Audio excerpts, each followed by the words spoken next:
Welcome, everyone.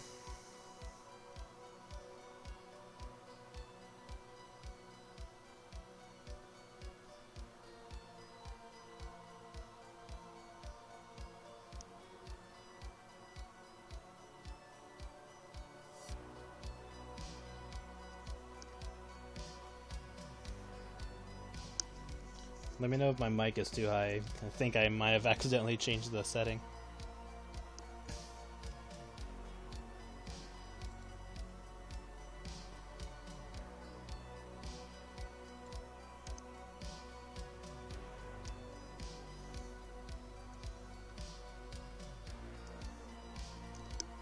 Might bump this up a bit though.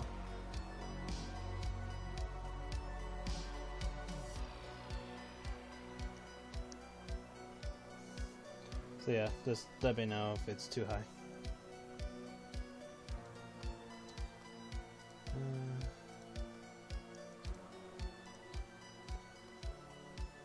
Throw in something else and make this look goofy.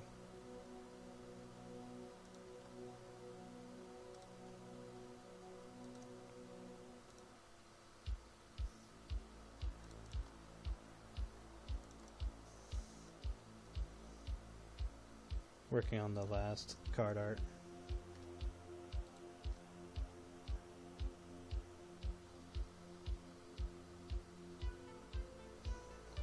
And then I'm gonna try to change my screen over to Photoshop because I kind of need to use it.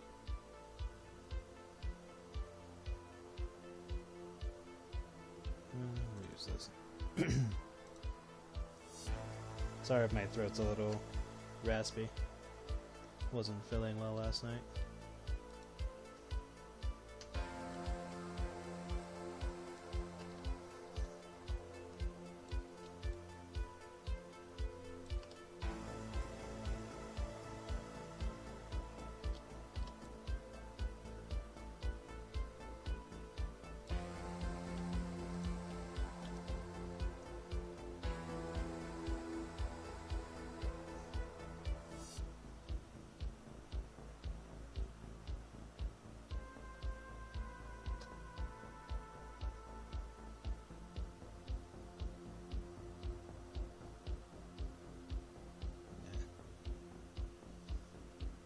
Hey, Thunder.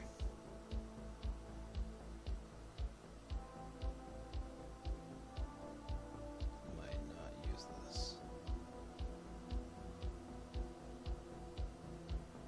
Or I might have to change this.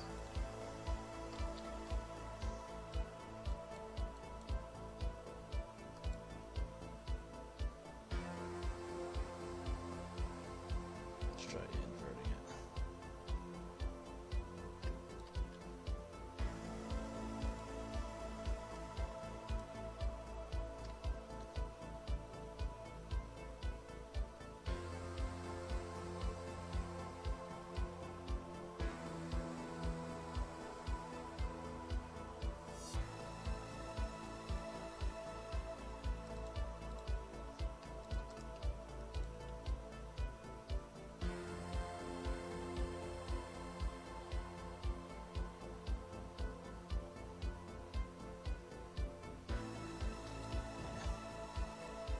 Not what I'm looking for.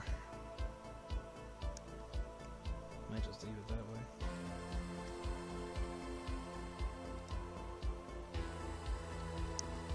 Can you guys hear me all right?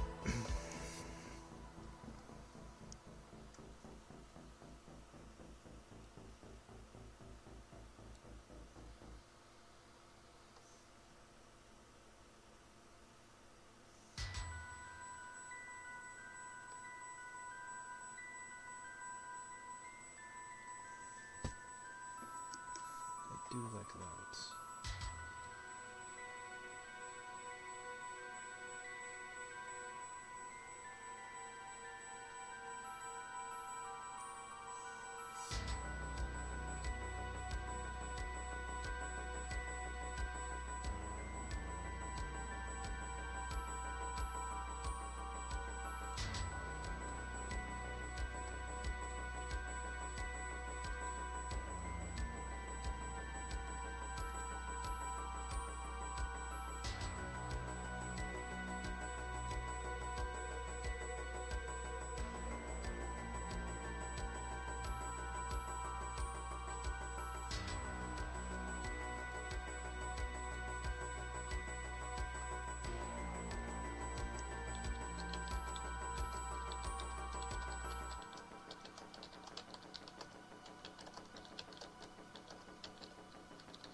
Good. It should be creepy. Kind of fits with who's using it.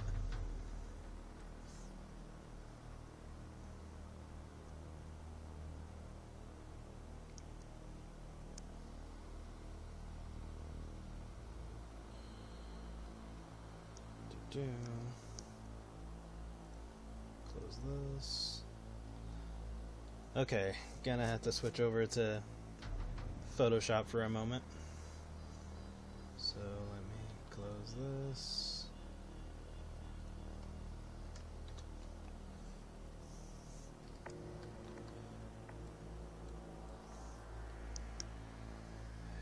Let me make sure this is saved.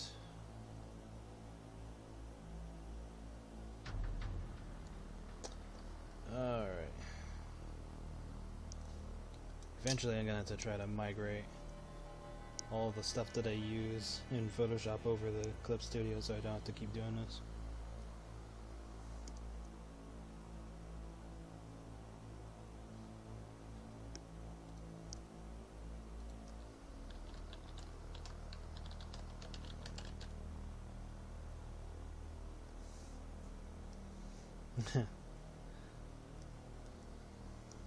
I don't know if you know this, but I kind of like disturbing stuff.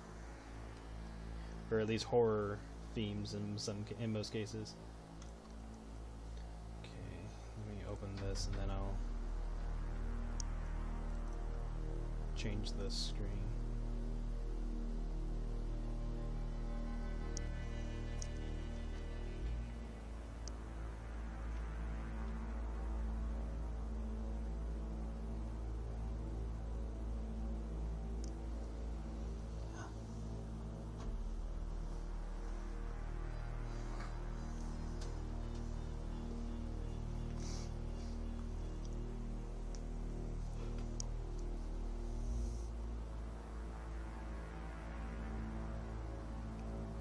Yeah, that's another adoptable character that I got a while back. Slightly changed the design, but just to make it more simpler, but pretty much kept it the way it was. Like, I just simplified a few things.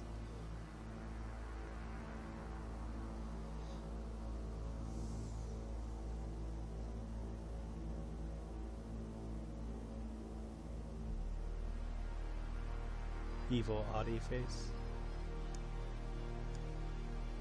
Not entirely sure who that is. I might know, but I don't know. Come on, hurry up and load. Okay. Let me change.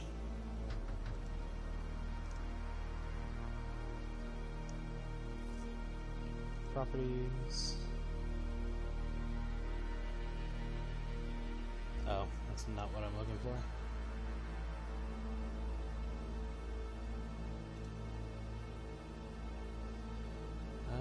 Here we go. Window capture. Properties. Switch this to Photoshop. Yes. Okay. So this is what I'm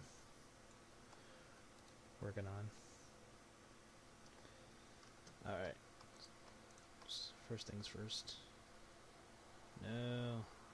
Don't lag on me.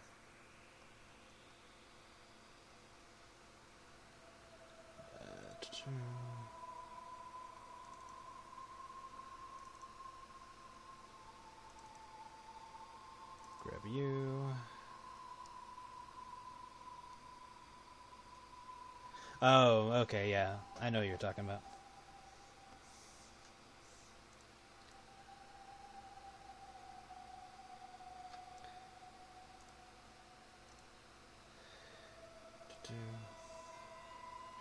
Trying to do this as quickly as possible because Photoshop is weird when it comes to memory.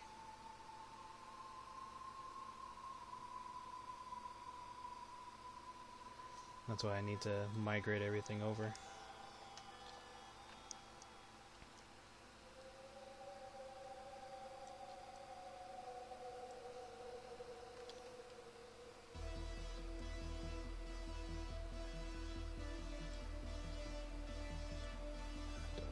picture too small.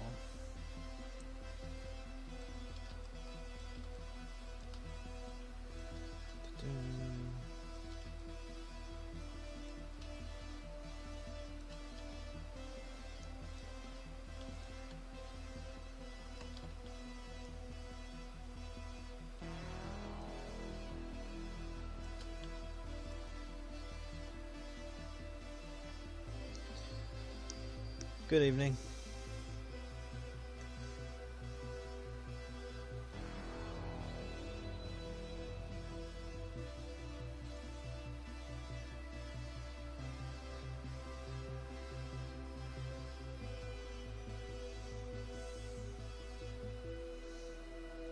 Yeah, I know what you're talking about, and I've also seen that artwork too.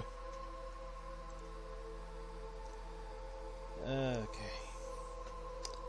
Now I just need to pay attention to how many points Kiwi had.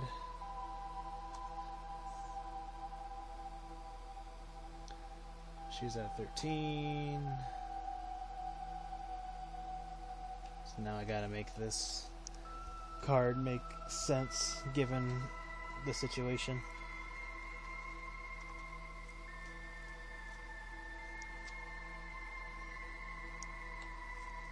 See how many food cards that she has in play, because that could help.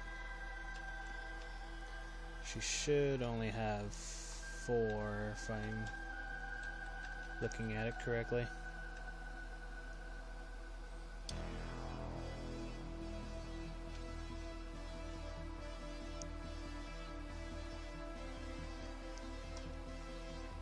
And let me make sure this card is...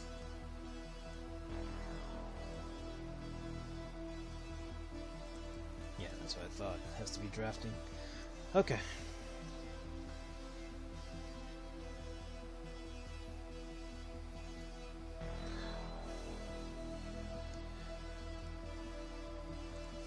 Well, yeah, like, I mean, I'm inspired by multiple things. Although this character in particular is an adoptable, so somebody else designed this one.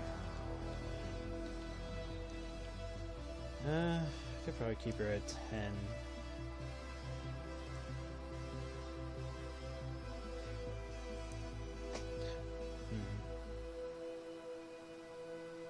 Yeah, I could keep her at 10.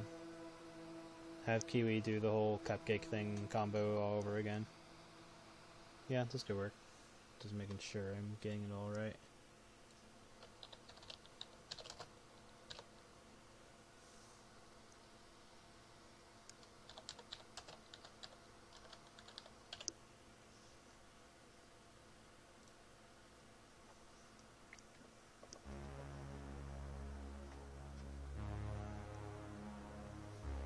You always have the fat doggo on you.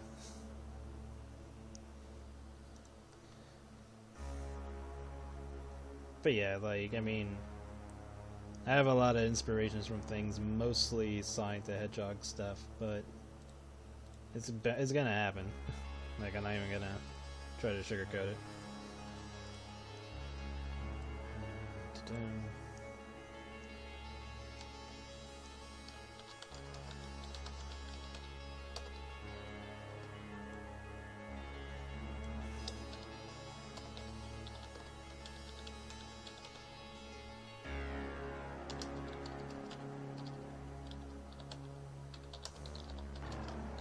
Making these cards real quick before I can put them in the last page. He is a lap doggo, there you go.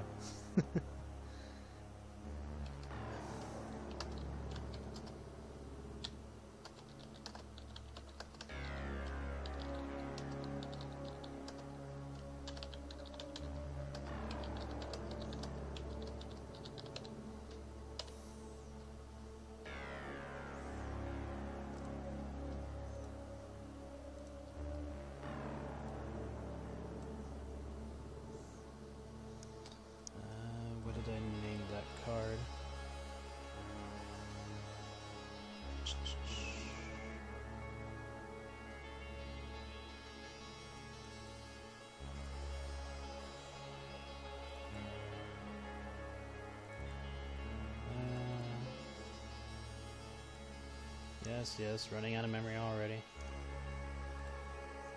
Luckily it shifts over to my other drive, but still, it's annoying.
That's good.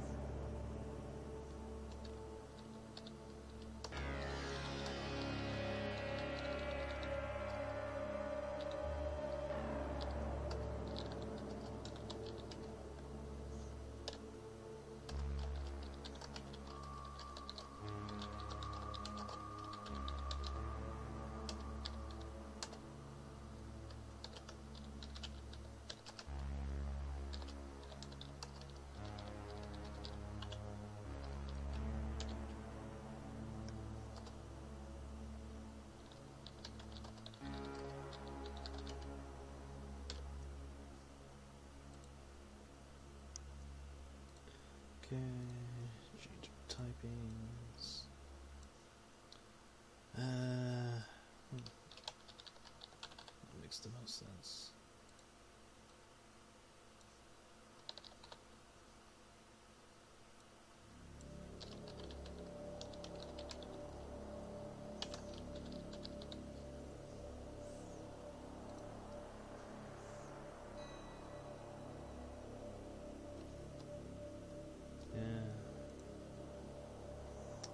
Actually change that.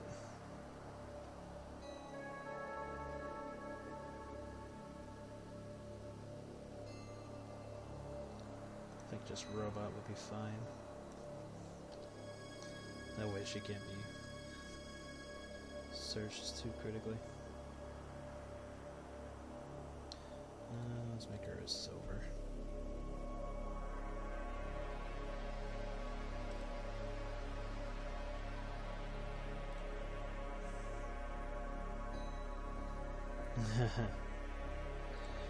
Yeah, the whole storyline I have with this character for a later I Had story is someone finds her in a abandoned factory and later on realizes that she's from a line of discontinued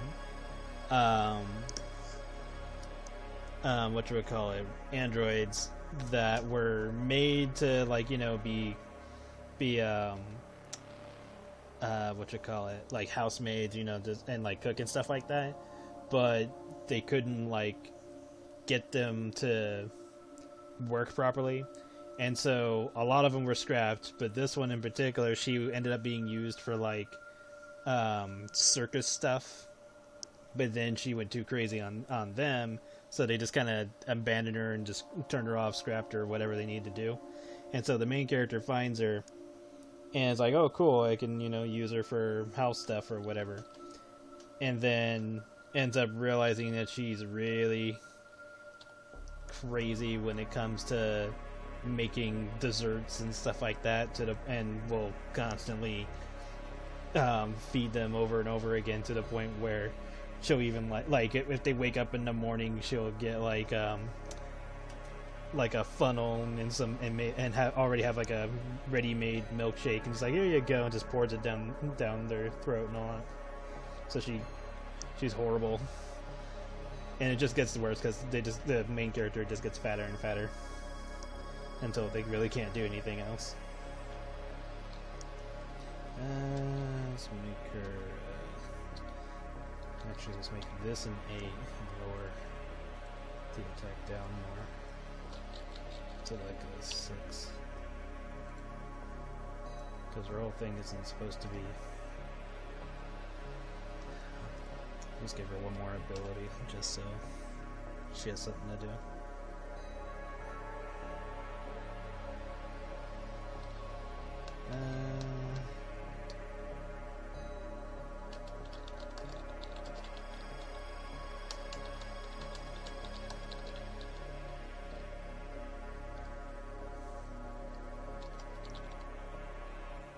What the hell?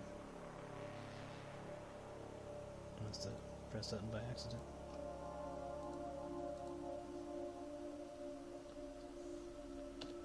Monster goes into play.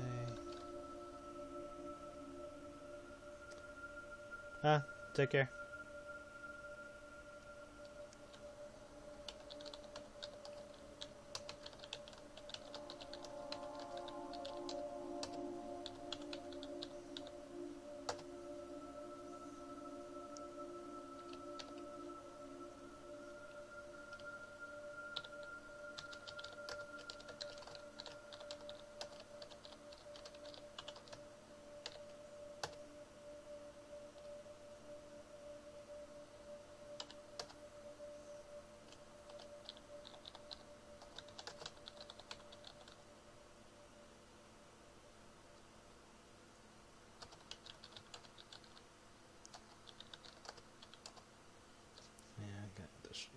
Change the size of this.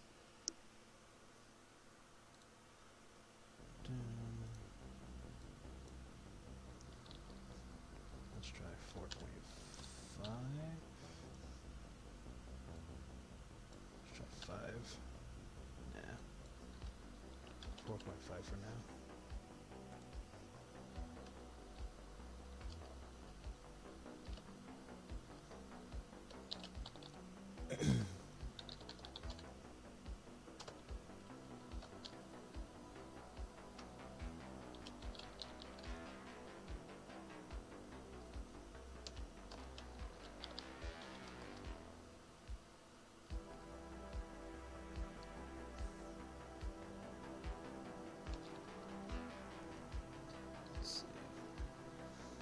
Need to uniform these more.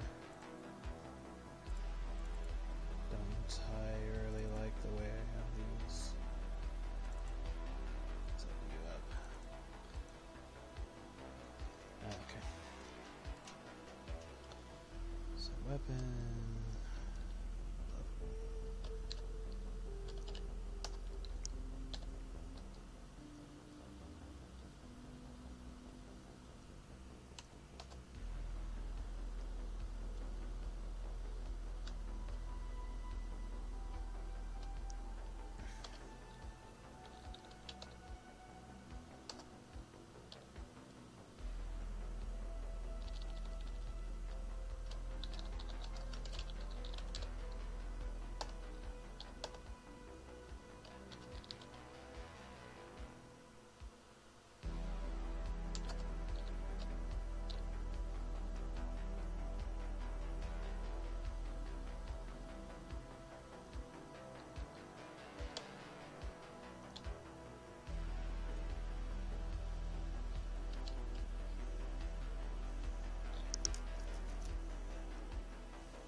Question, would you consider creating a special Kiwi? Yeah, I was thinking of at the end of the comic, or at least the part that involves the cards, because there's going to be a short second part that has to do with the weight gain stuff, because I know, because that's what Creamfield also does. I was thinking of releasing a set that has most, if not all, of the cards that have appeared in the comic. Which reminds me, I need to still make the Plant Fairy card, because she didn't really get any use. But yeah, I was thinking of making a special set with all the cards. And, like, obviously, it's not going to be specifically made for everybody, for like a starter set or anything like that, but just like all the cards are there to be available. And they're all from like different sets too, so they will reappear in later sets too. So I was debating on making it a limited time, but I don't know, I might just keep it around forever. So it's like, oh, if you want the set from their thing, here it is. But all the cards except for like special ones will appear in other sets because that was what they were intended for. So yeah, that's what I was thinking of doing. Okay, let's see if I need to change the size of this. Let's try 9.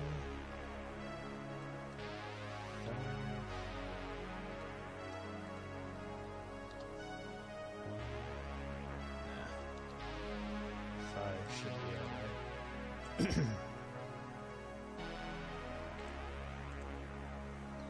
How's this look?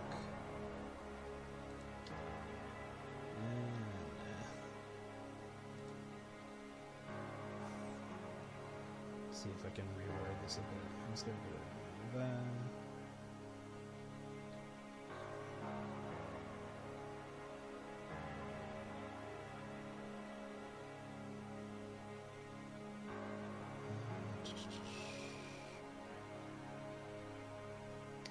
Could probably change this to card. So that way it's not repetitive word.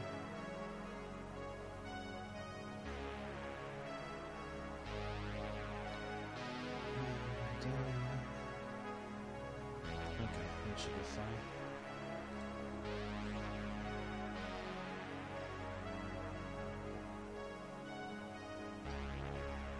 Alright. Change your tier to 1.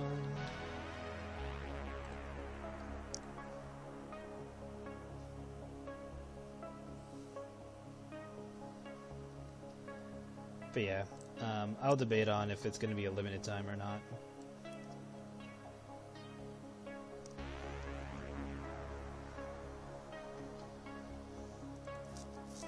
Because, I mean, it's not like you're not going to get those cards ever again. But then again, because it has the special artwork cards, then I might just reconsider. What set is this? Fruit Parade. So we'll see when I get there. Which won't be much longer.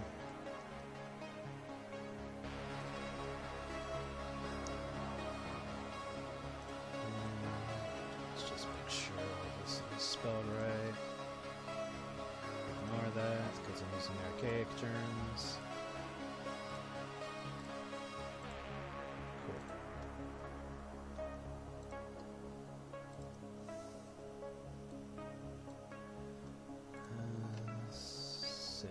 As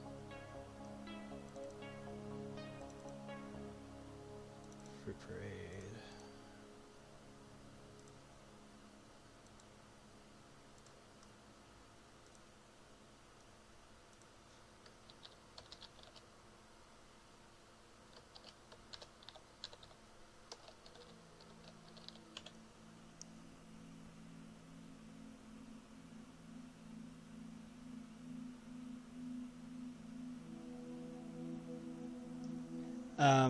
Yes, because later on there's going to be cards that have to do with that line. Because technically the line in the middle is splitting the card effect, so they're considered like two different skills. Because the effects for character cards are referred to as skills. So there will be cards that would say like, you know, negate a card's skill 1 or skill 2. So you could have cards that are negated in some way, but like their other ability might still work. So depends on the situation in that case.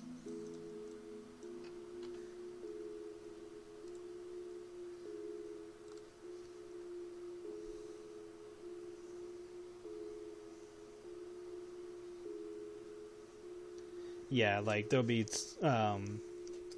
cards that do that, and then if I make them like more global, where it's like, you know, affects the entire field and it's continuous or something, then I'll put like some kind of penalty, because obviously the effects are important and every character has an effect.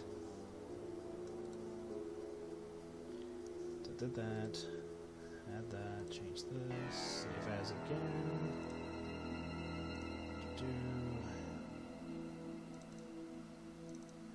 Because you had to save these twice.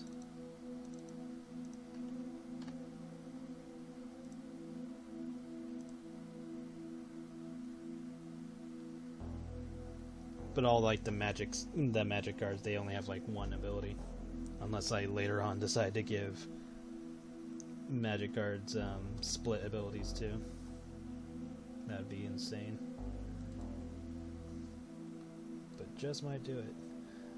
I should have changed the GP. I guess the GP is fine. It could be a 5. I don't care. No one's gonna not use her for the ability. Now I just gotta do one more.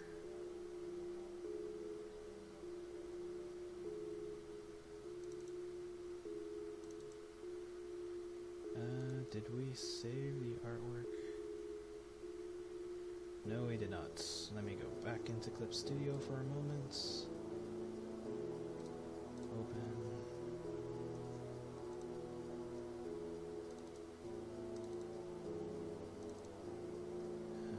For grade. Luckily I saved this stuff now, or else this would be an issue.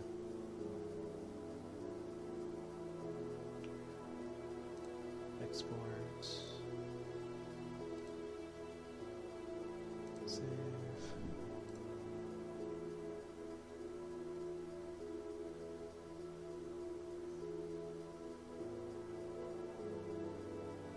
And I might flesh out Kuki's story more so that it's not so messy.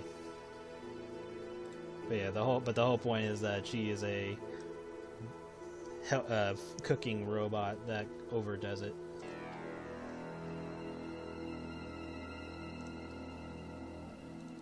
There we go.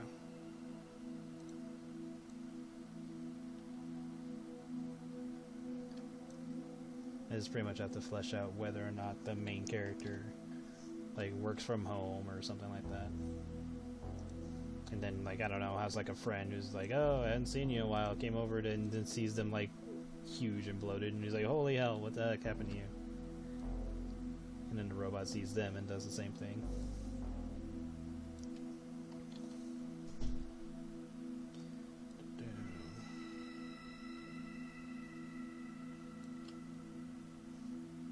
Probably spread those out a little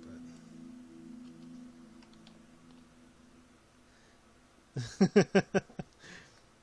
Well, I mean, all of these are coming up because Kiwi's specifically using cards that have to do with it, so that's why I'm just showing off a bunch of characters that I do have planned, but just I'm gonna spread out when they show up in the comics, because that way I don't be super repetitive.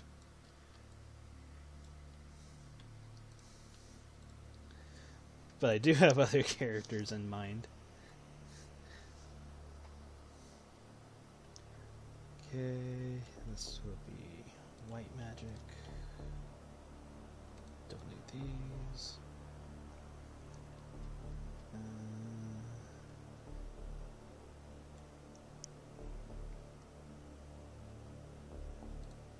need that.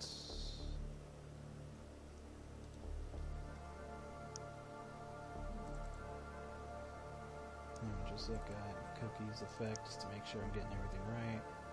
This guy has to play. Okay. Okay, cool.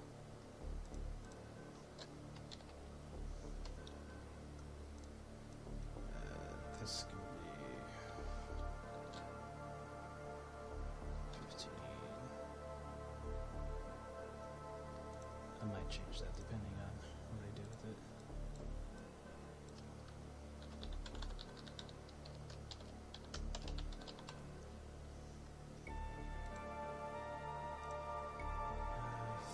This will be okay as a tier 2. Worst case scenario, I just make a new version later down the line.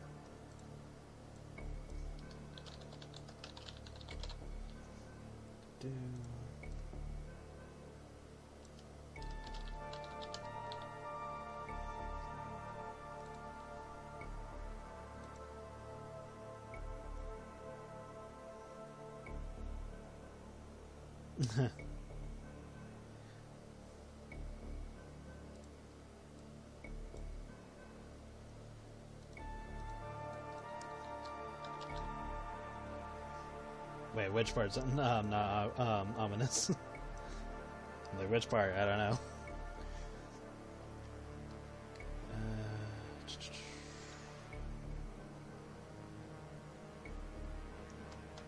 Let's see.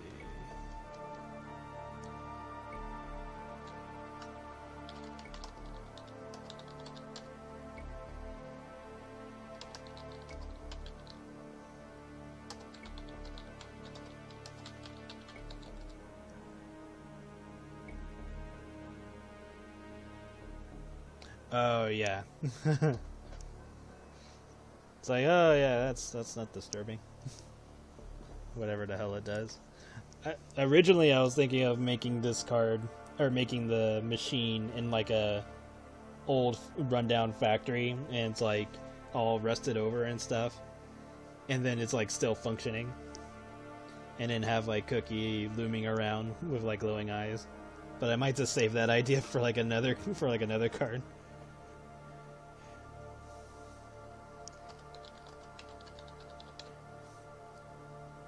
Maybe I'll save that and make like a Cookie specific theme.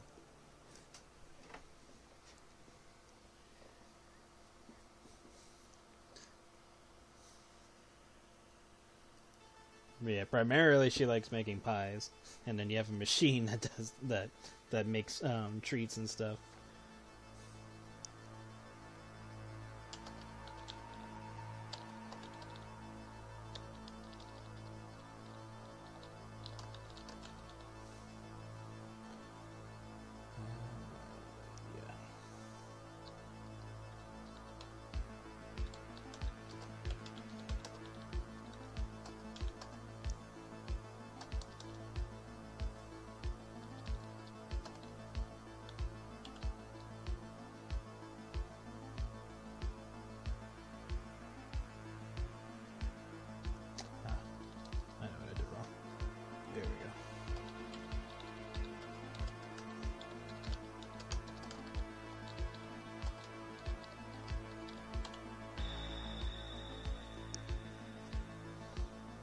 And when I'm done with the cards and move back to Clip Studio, I'll show you what Cookie's original art looked like that I adopted them from.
Debating on tossing in another character card for this.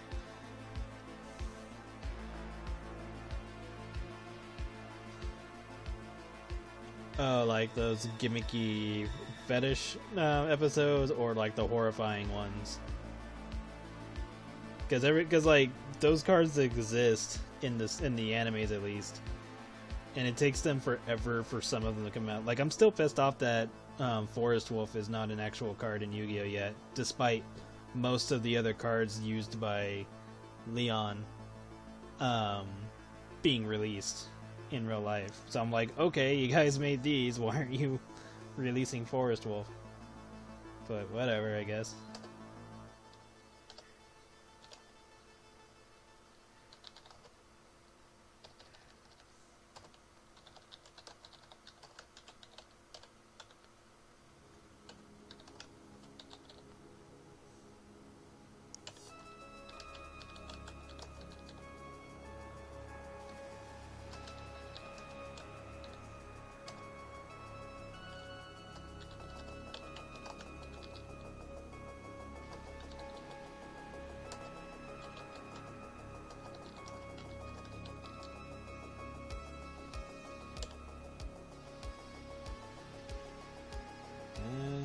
Should it be magic card or just any food card? Because some characters are also food types. You need Kuki for it, so I'll keep it that way.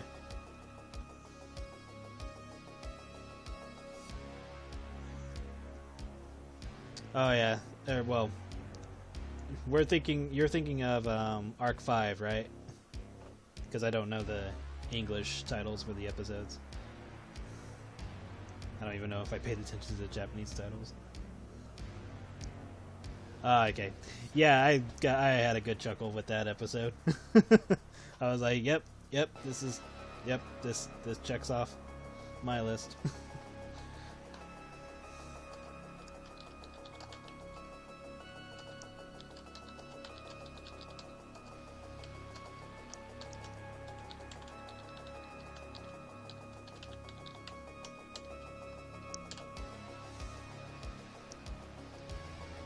Definitely helped give some ideas for later cards.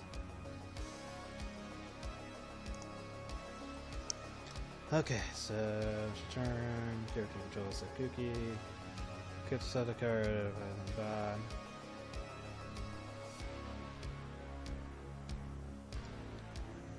Okay, that should be fine. And then the effect to gain GP doesn't work until the beginning of your turn. So that way it can't be spammed too easily.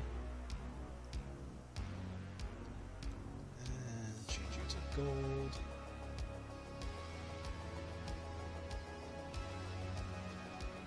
White magic machine.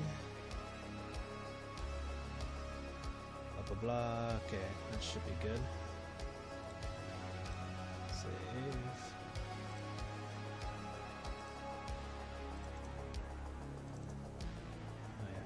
Okay, yeah, it's up for braid.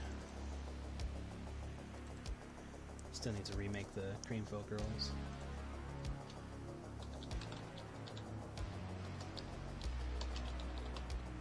Desert-O-Matic. Copy.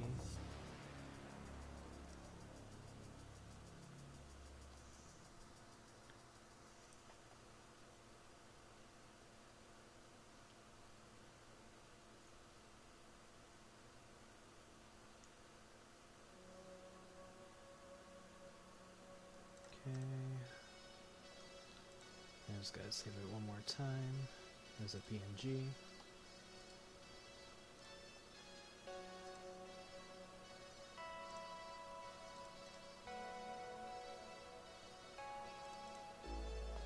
And I'll probably, if I do release this as these cards as a set, then I'll likely make sure that some of them have foil cards, like the ones that need it. Usually it's the tier 3 and higher cards that are foil. Okay, did that.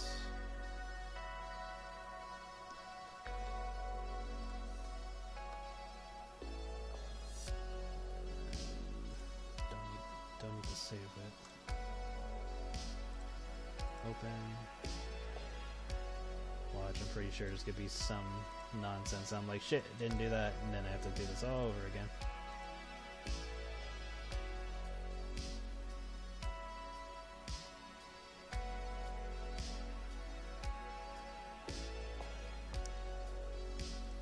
I'm sure she has at some point. It just depends on the situation. And then it depends on which Marcy that she's trying to play.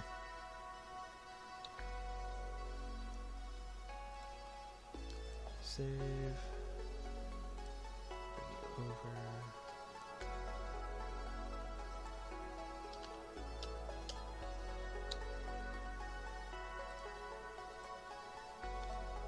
Save.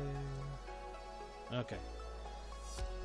Let me just purge some of the memory here because Photoshop is horrible with their memory leaks. And then I'll switch this back over to Clip Studio.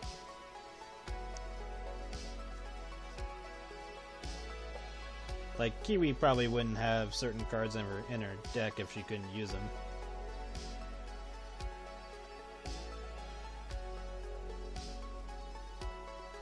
might need to nerf.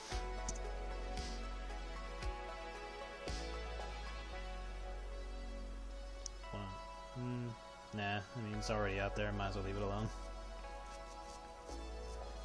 Because there's like a card that if you take direct damage, you can blitz it from your deck. And then it lowers the attack of another card by 5. Like, it's a weak card, it doesn't, like, do anything else. But still. But, let me find it real quick. Oh yeah, let me change the screen. Where are you? There it is. Properties. Clip Studio. Really wish all this wasn't cluttered. I think it's this one? Yeah, cool. Yeah, let me find it. Because it's like, I mean, last I read, it wasn't that horrible or powerful of a card, but I don't know, maybe I'm missing something here. Wrong file, or wrong folder. This one. List this card from your gallery. Yeah, that's all it does, and has no high attack. And I made it a tier 1, so at least if you play by tier rules, then it's gonna take up a tier slot. So depending on how broken somehow this card could be, there's at least some penalty with it.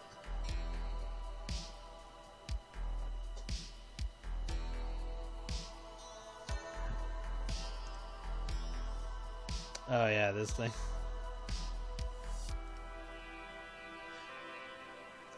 Yeah, page is almost done. I just like I got to the hard part with making a card game based comic is that you need the cards. So I get to a certain point where I have to like pause, and I'm like, okay, now I need the cards. Oh yeah, let me show you Kuki's art before I continue. Where is it? Ah, it's over here. Adopts. So this is what my version of the character looks like. So, you know, just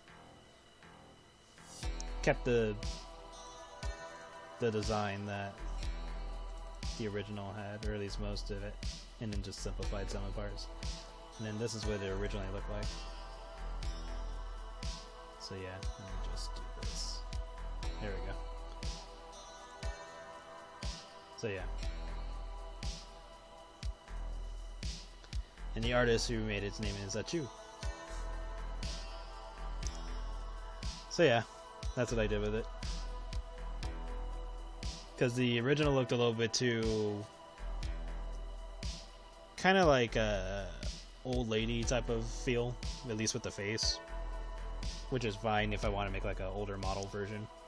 But for the one I wanted to use the one that seems more sadistic and just like isn't going to listen to your pleas of stop.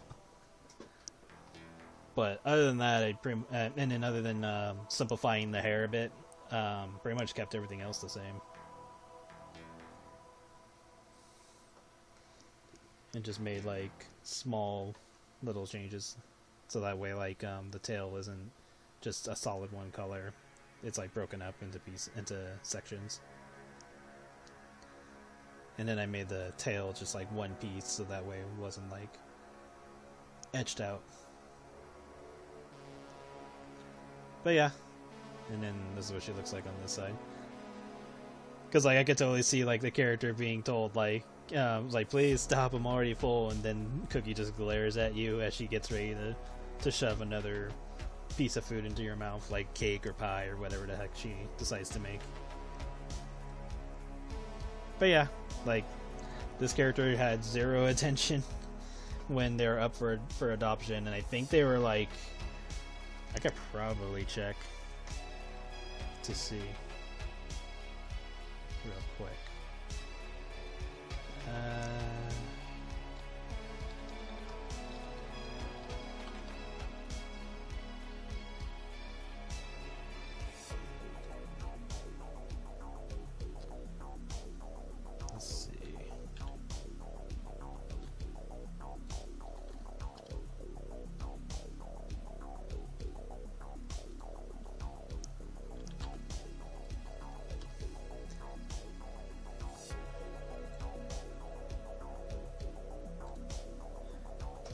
let's see. So she was up for adoption at 7 months ago, and I got her 3 months ago. So yeah, she was up for 4 months with no takers. And she was just sitting around and doing nothing, and I saw the design, I was like, oh my god, that looks good, and then I wanted it. But yeah, I'm definitely not adopting any more characters anymore, because I have way more than I need. But yeah, there are just some adoptables that I've come across where I'm just like, yeah, I want to use them for stuff, because nobody else is going to do it, or at least not in the way that I'm thinking. So, took it upon myself to grab it while I could. Okay, so now we just need to add the effects for Kiwi. So this shouldn't take too long. And then I'm just gonna toss in the dialogue. If people read it, people read it.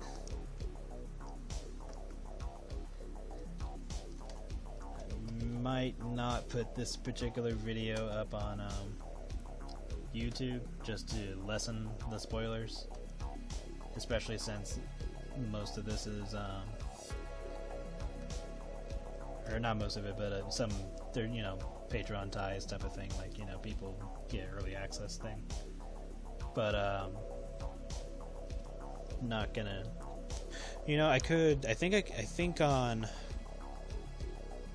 I think on Picardo I can private certain videos or make certain videos only available to members. Can mess around with that at some point. But I'm fine just working on comic pages now. And what is this video for? And that is my alarm. Close. And let's pause this. Oh yes, the life point sound effect. Gotta love that effect. No, that sound. That's why I like when they made the special version of the dual disc. I think like a year or two ago, or maybe a few more years. They made because it was like a Kaiba edition type of dual disc, and it makes that noise along with some quotes from Kaiba in the Japanese version, and I was just like, yes. And pretty much anytime I play a card game where you just deal damage to somebody, I always just think of that sound effect anyway. Because how can you not? Even when I play Magic, it's like, oh no, I took 10 damage. This is too much fun.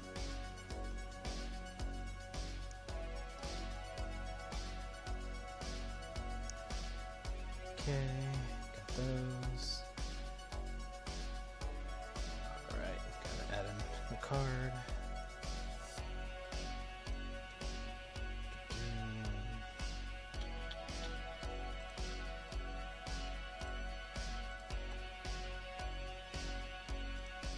Open.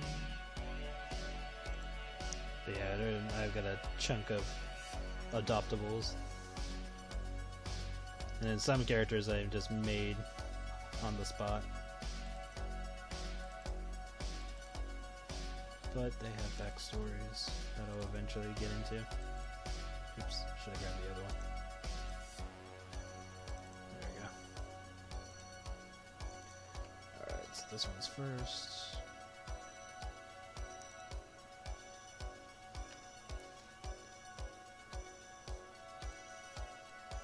But yeah, I'll see about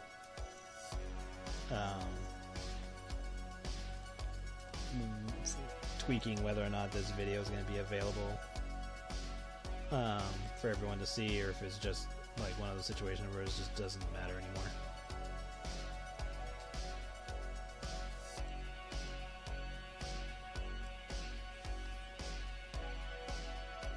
But knowing me, I'll probably try something so that way it's fair. Okay, let's put that here. And trying to make it obvious that Kiwi is playing it. I could move Kiwi over because she's like taking. There's like a lot of negative space going on. So yeah, let's just move her over. Okay, so select that. Select this.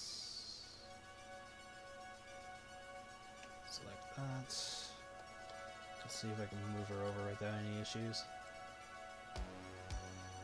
There we go.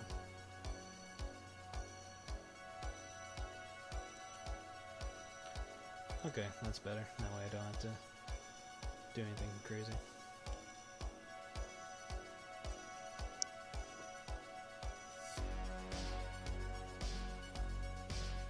Lunchables.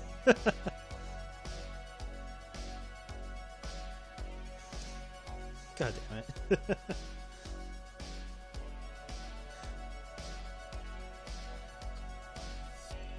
But yeah, like, it just... like, it gets to me when I see, like, a really cool character design. Oh yeah, I need to move that over. So that's... Kiwi back. Grab that. Grab this. Grab these. There we go. Now her eyes move over. But yeah, it's just like a pet peeve. Well, I don't even know if it's a pet peeve, but it just irks me when I see like a really cool character design and then the character pretty much just either doesn't get used or is just more of a collector's piece type of thing. And I understand that some people like use characters in like role plays and stuff, so it's not necessarily like the characters are not being used or anything. But I don't know. I always get the feeling like more can come from the character.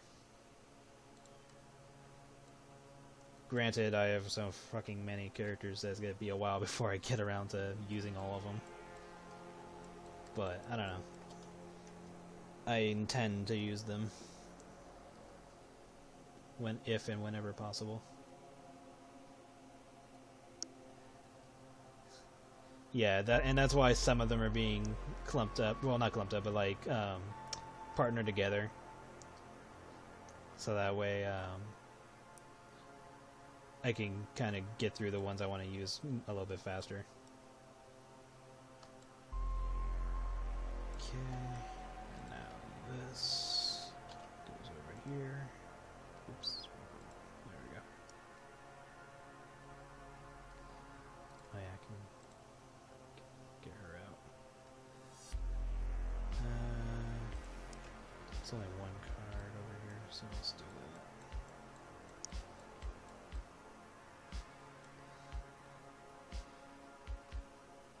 Yeah. But it was just like a situation where I was like, I just didn't want those characters to like not go somewhere that I felt that I could use them in. But yes, I definitely see the irony in that.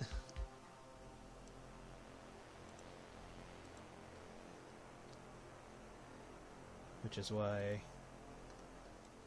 I want to work on more I Had Secrets comics.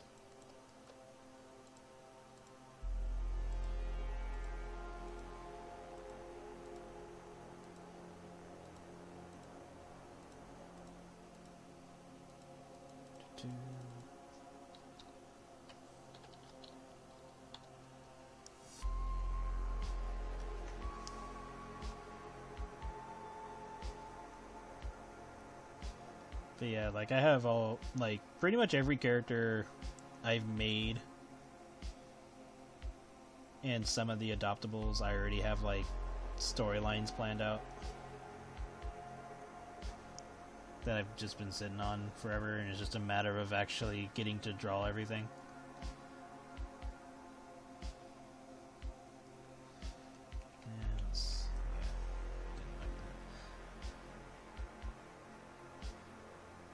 So it's not like I grabbed the characters and then didn't have anything to use them with. It's just a matter of time for me.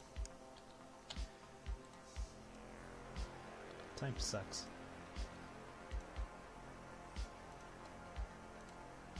It's like, damn it, time, can't you be more useful? There we go.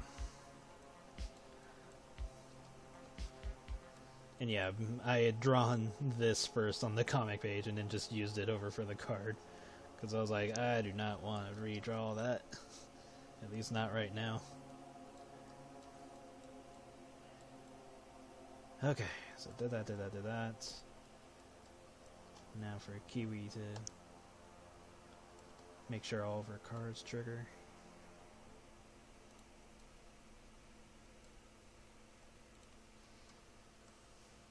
So I'm going to have to grab a bunch of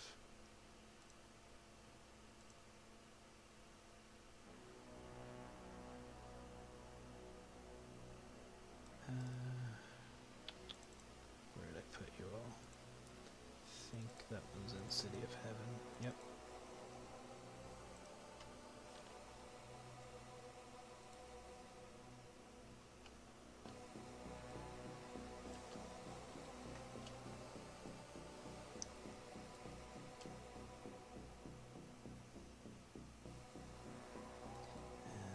Let's see if I can do that over here. The only other hard part is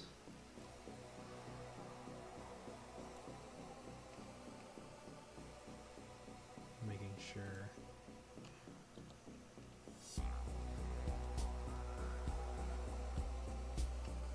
that there's like enough space for Kiwi to say what's happening.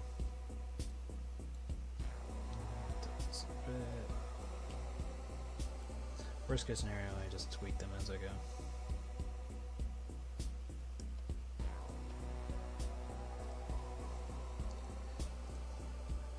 Because at the end of a turn, Eden's turn, this card would trigger. And then Skylar has his stuff trigger. It's over here.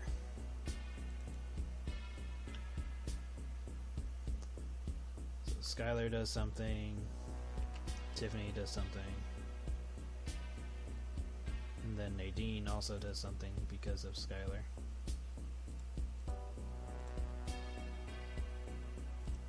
Just need to grab her. Where did I put her card? I was like, shit, where did I put Nadine? Not in there.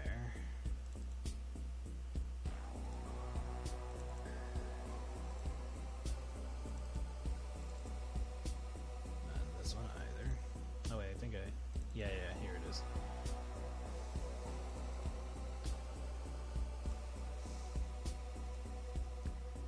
So, Skylar. Probably should have. Yeah. So let's fix that so that way it stays like that.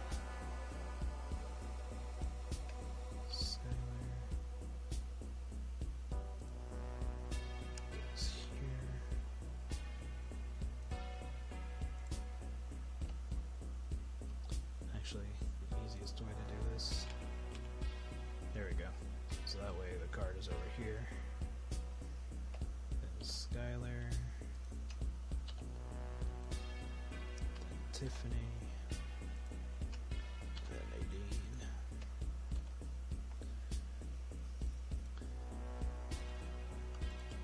All four go over here. Shrink them down.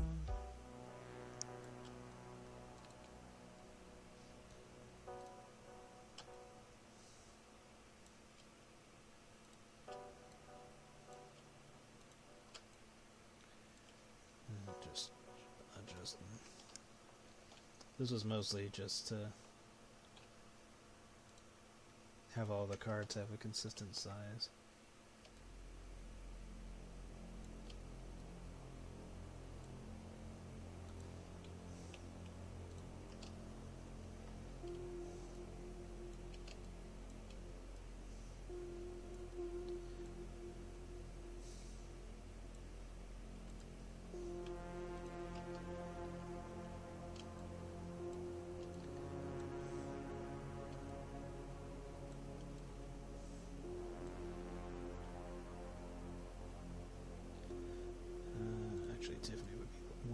last.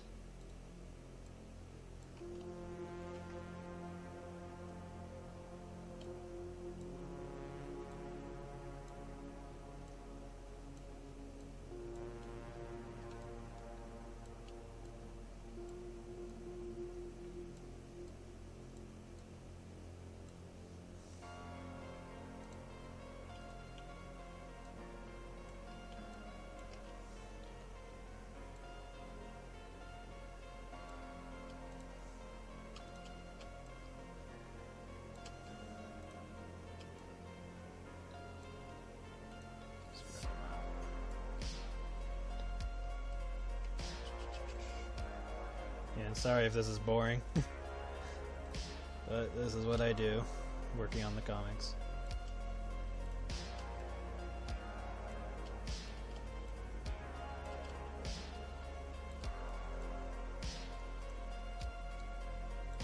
There we go.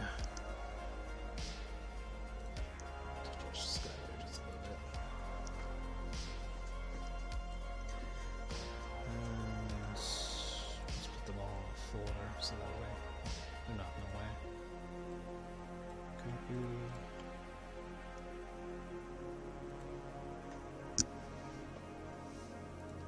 Let's give them all a little glowy effect.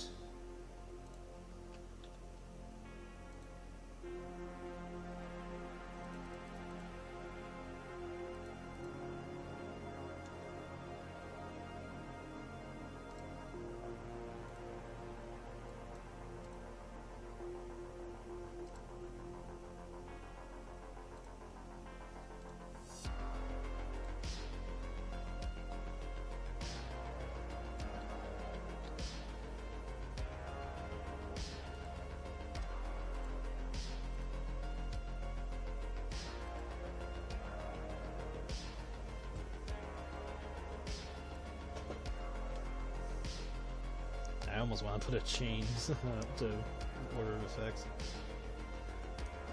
No. For Nadine, every time a food card is added to your hand from your gallery, you get another one. And so since Skylar makes you skip, or allows you to ignore your draw step and instead get another food card, Nadine will trigger because she added a food card to, no, because Kiwi added a food card to her hand from the gallery.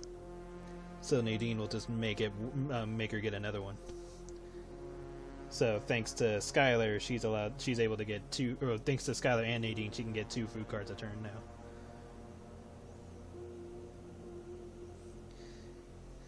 But yeah, you are correct. So yeah, like, having Nadine just means you basically get 2 cards a turn now. There's a combo that works with Mars that does something similar.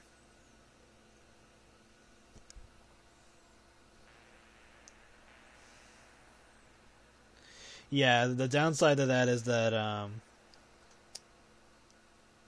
that Kiwi is basically foregoing drawing any other cards by doing this, which is why the cupcake is kind of broken, because she basically gets to use the cupcake to get pretty much any I-Hat card. So she's kind of rigging what's showing up in her hand.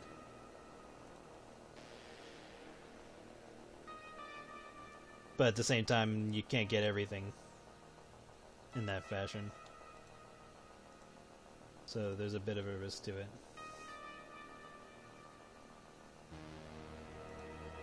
And the same thing goes for Eden. Like, they can't keep only adding character cards, they need other stuff. Cupcake should be in this folder. There it is.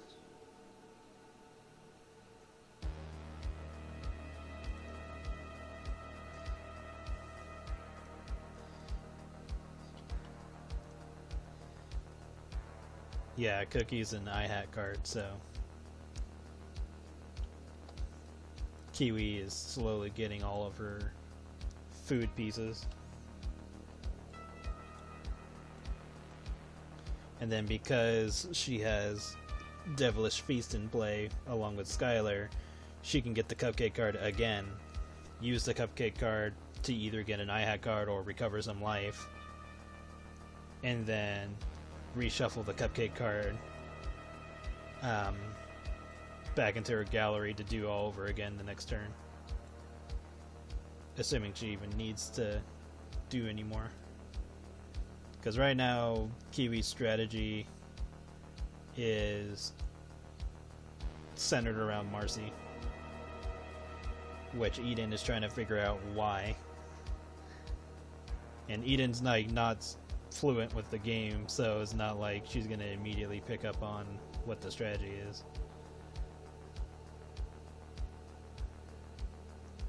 Okay, I think I got everything I need. Yeah, this should be it.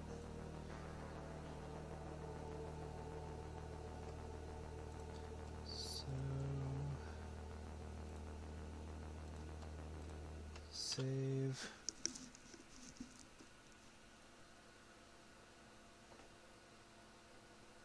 And I know there's 2 cards in particular, well, 1 specifically, but I know there's 2 in particular that everyone will like.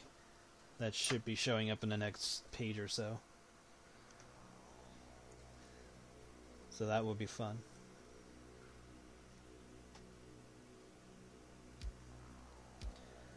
Okay, so double checking.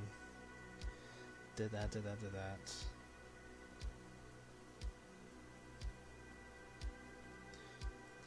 And then you gotta take into account that every time Kiwi plays a food card, and thanks to Devilish Feast, she gets an additional 3 points to mess around with.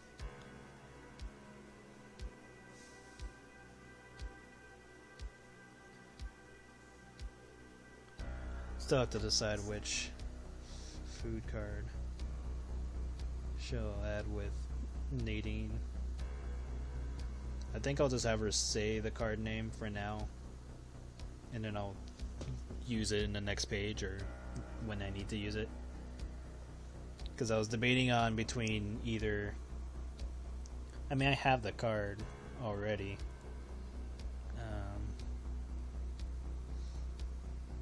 Excuse me.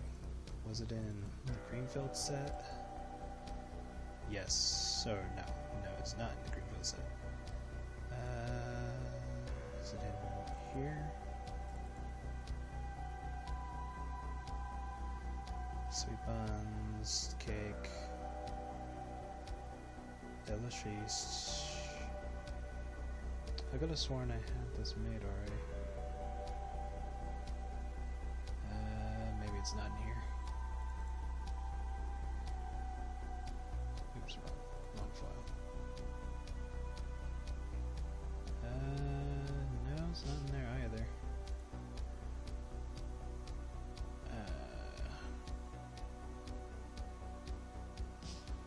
Did I make it and not put it into a set? Oh, here it is. Like, I'll bring it over. This needs to be reworked, but I did make the corn dog that Marcy got into a card. And then I was thinking of making Mega Nachos into a card. But yeah, I was thinking of just this would be the other card that Kiwi gets with Nadine.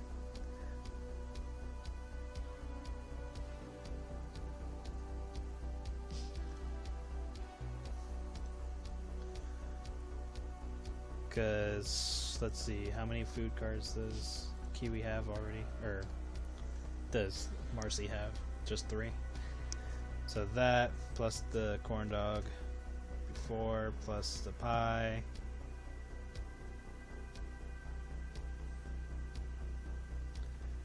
And Marcy will be getting 2 pies.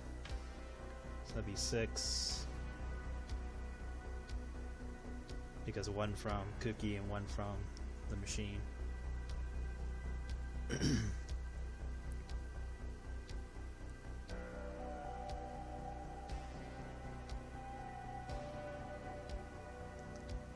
Although I kind of slightly did this out of order, but it's gonna boil it down to the same thing.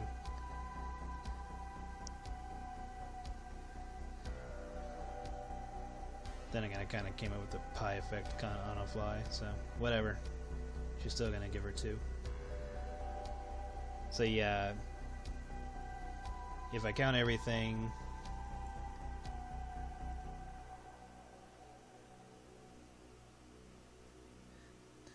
oh yes, that's the fun part.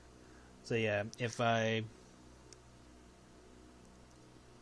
stick with the plan of having 7 food cards equipped to the Marcy, then the one strategy that I'm thinking of doing for the game comes into play.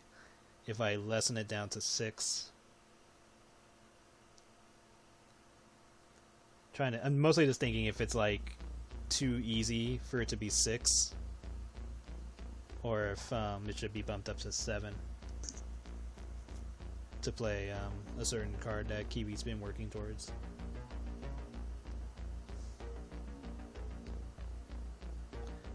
I think 6 should be fine because it's already this much work just to get to the point that she got to.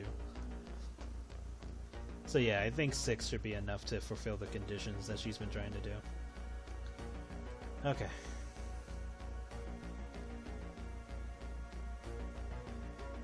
And then in Marcy's case, it's all about her defense.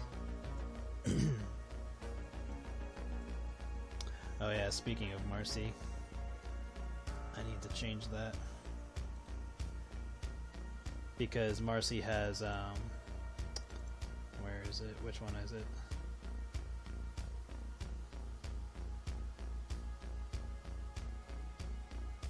Yeah, that's the one. Marcy has Delicious Meal equipped to her, so her defense is decreasing by 1 every turn.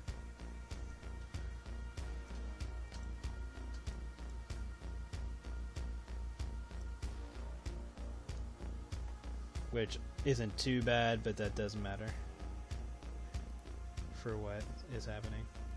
So let me get rid of these glow effects because I'm going to have to move some of these cards up a bit. Because actually a lot more is going on than I just realized. Because it would be this at the end of the turn, then Skylar, then Nadine, because Nadine works with Skylar. Then Tiffany. Then it would be technically Let There Be Cake came first, and then Delicious Meal. Because Let There Be Cake will increase Kiwi's GP equal to half of Marcy's defense. And most of the food cards focus on defense. So currently she's at 26, so Kiwi will get 13 points for that. And then Marcy's defense goes down by 1 after the fact.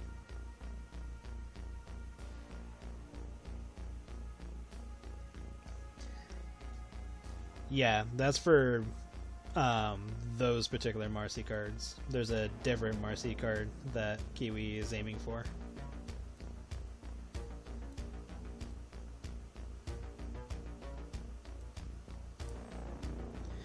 And that was why I retweaked the Marcy cards, because the old versions used to say that you couldn't play them at all without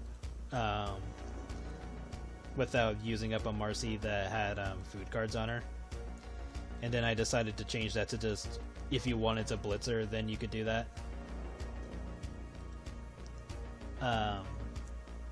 Because one of the downsides is when you did that with Marcy, you would lose all the food cards.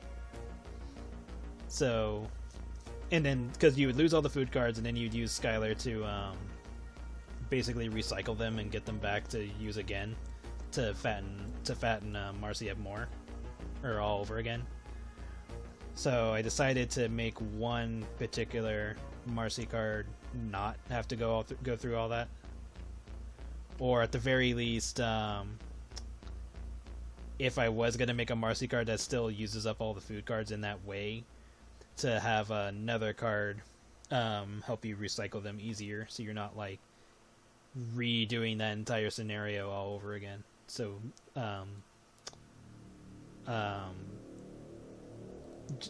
and making it like waste more time. So I'm like trying to make it easier, but at the same time still make it so that you have to put in the work. Because like for me personally, I don't mind if cards get to a broken point where it's like, oh, there's like, it has the ability to negate stuff, or it can't be destroyed or stuff like that. Like, I don't mind cards having such abilities. My issue is when those cards are too easy to play. Because like for me the fun with old school Yu-Gi-Oh was slowly, but we're making those type of strategies happen by getting each card into play, so like everything felt like a puzzle piece type of thing. And then when you played all those cards, it's like, okay, here's the board. I have these 5 cards or so that by themselves aren't that good, or don't do too much, but when they're all in the play at the same time, then you have this like super special, awesome, amazing combo going on. And to me, that's what made it fun. Kind of like what happened with Merrick when he was using the Slifer to Sky Dragon combo. It's like, okay, on their own they can be dealt with, but when you have all these cards in play, then it's like a crazy wall, and you got to deal with these counter effects and stuff like that.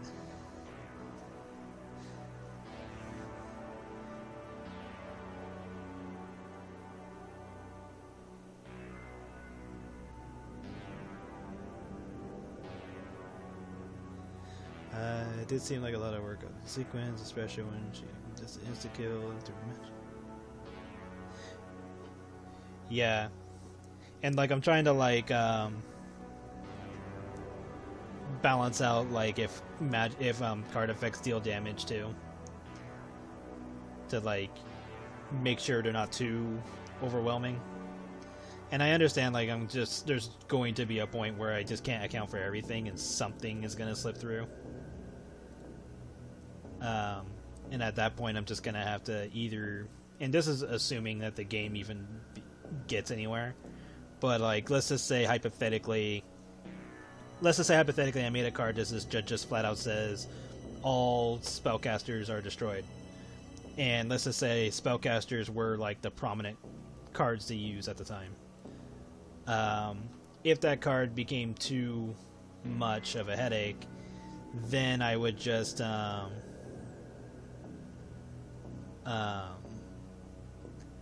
make the same card, but probably put like more restrictions on it, or more like requirements or a penalty, just so it becomes more fair.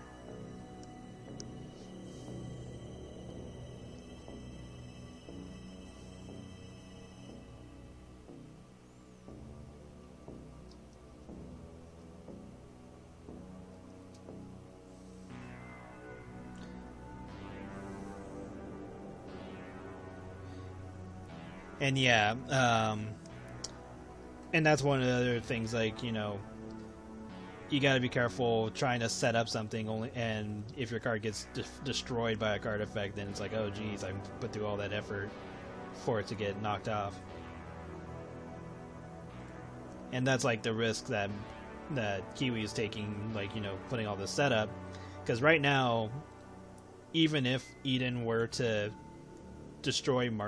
go for destroying Marcy with a card effect, that could be a bad choice, because right now the biggest issue is that Eden can't even attack at all because of the necklace Tiffany combo that's going on. So technically Tiffany and the necklace are the biggest problem, because even if Marcy got knocked off, that's still 10 points that Kiwi's gaining with Tiffany and the necklace on their own, and she has a wall. So if Eden wastes a card getting rid of Marcy, then she's gonna have to wait to get rid of Tiffany and the necklace, when all she really has to do is get rid of Tiffany, which gets rid of the necklace too, so that's 2 cards for 1, and then she can attack with Jam to kill off Skylar, assuming Marcy's defense was already too high, and then just kind of either wait out Marcy's defense to get weaker with Delicious Meal, or you know, just play it out until she gets like another card that could possibly get rid of Marcy.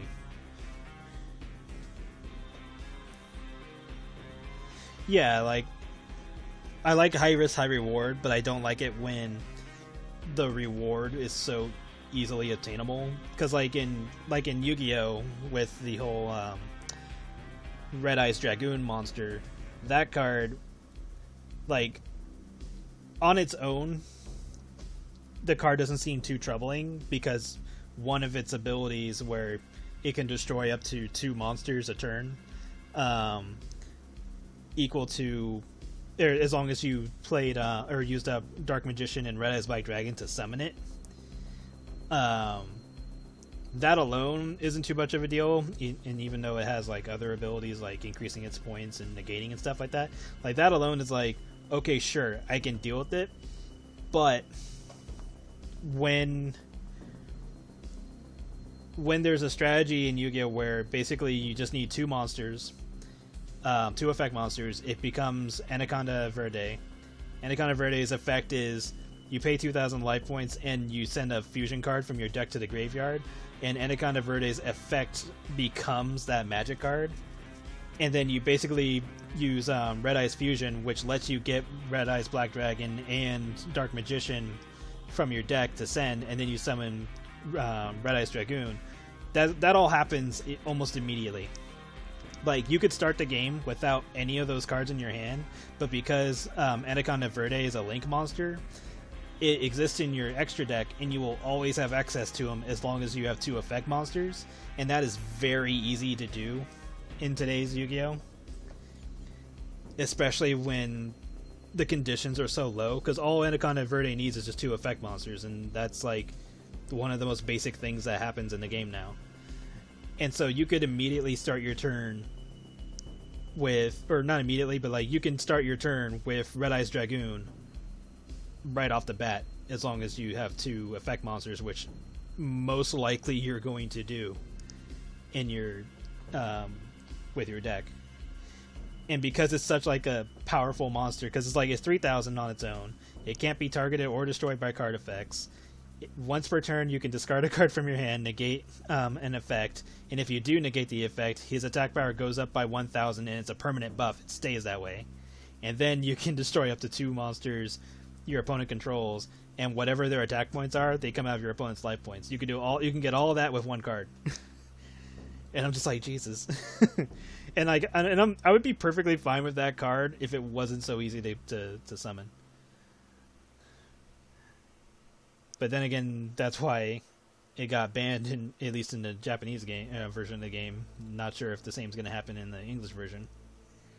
But yeah, like, people are aware. Like, I'm pretty sure Konami knows that it's a problem in the English version, but you know they're gonna milk that as far as they can until tournaments come back and they end up banning it because a lot of people use it. And the same thing goes for the new okay, I can start doing dialogue. But the same thing goes for the new Destiny Hero Fusion. I forget his name. But it's like almost the same issue. It's like there's a magic card that pretty much does the same exact thing as Red Eyes Fusion. When the fusion monster is summoned, like, basically it's it probably has another effect, but the major one that I focus on is that you can choose it lets you choose two cards on the field and destroy them. But here's the thing: his effect is if he's destroyed by a card effect, he can come back on the next standby phase. So if your opponent has a troublesome card on the field, you just pick him, pick the card you want to get rid of. They're both destroyed, and then the next turn he comes back, and you can just do it again because it's a quick effect. So you can use it. You can use the effect anytime. So if your opponent happened to have a card to get rid of him, he's like, no, I'll just select him and select another card, destroy them, and then he'll be back on the next turn. And I'm like, okay. And there you get like very few options to get rid of him at that point, because you either gotta sacrifice him or banish him from the graveyard or whatever else you gotta jump through hoops to get rid of him with.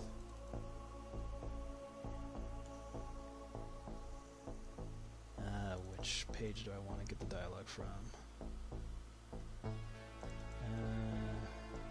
This should be fine. Let me just check. Yeah, this one's better. 39 and 37. That should be good. But yeah, like, again, I'm fine with powerful effects. I just wish you had to work for it a little bit more.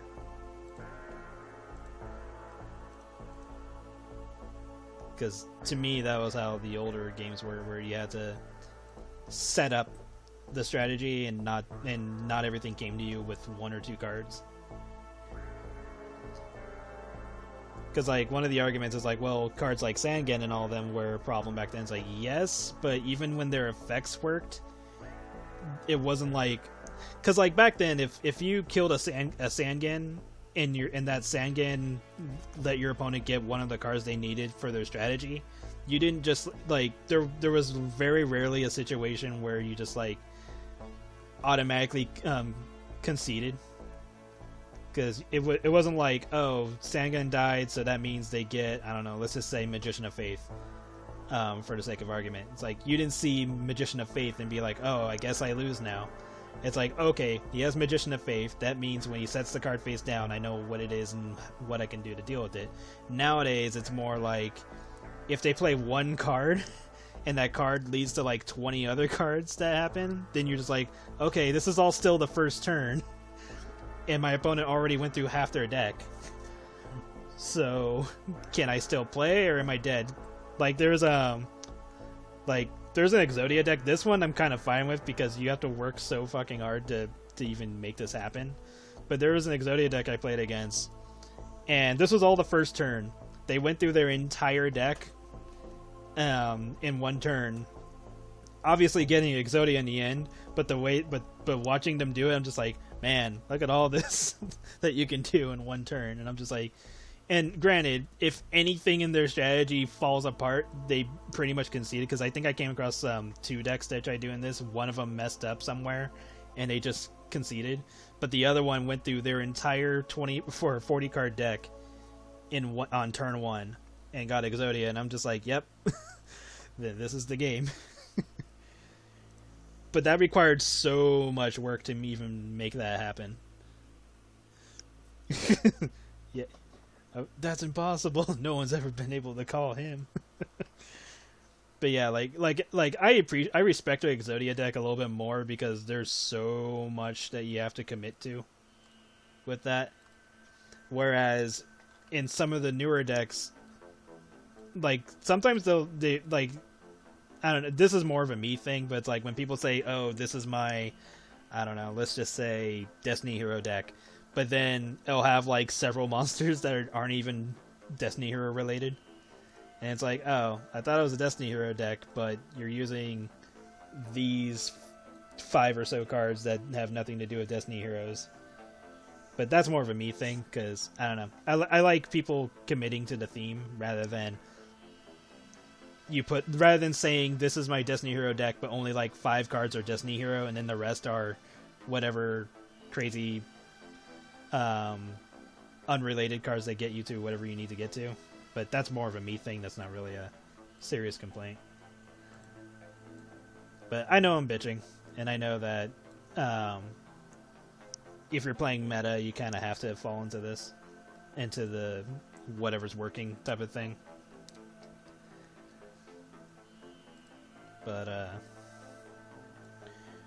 I think one of the things that gets me more, though, is when people say, well, if you're having problems, then use X card or these hand trap cards and all that.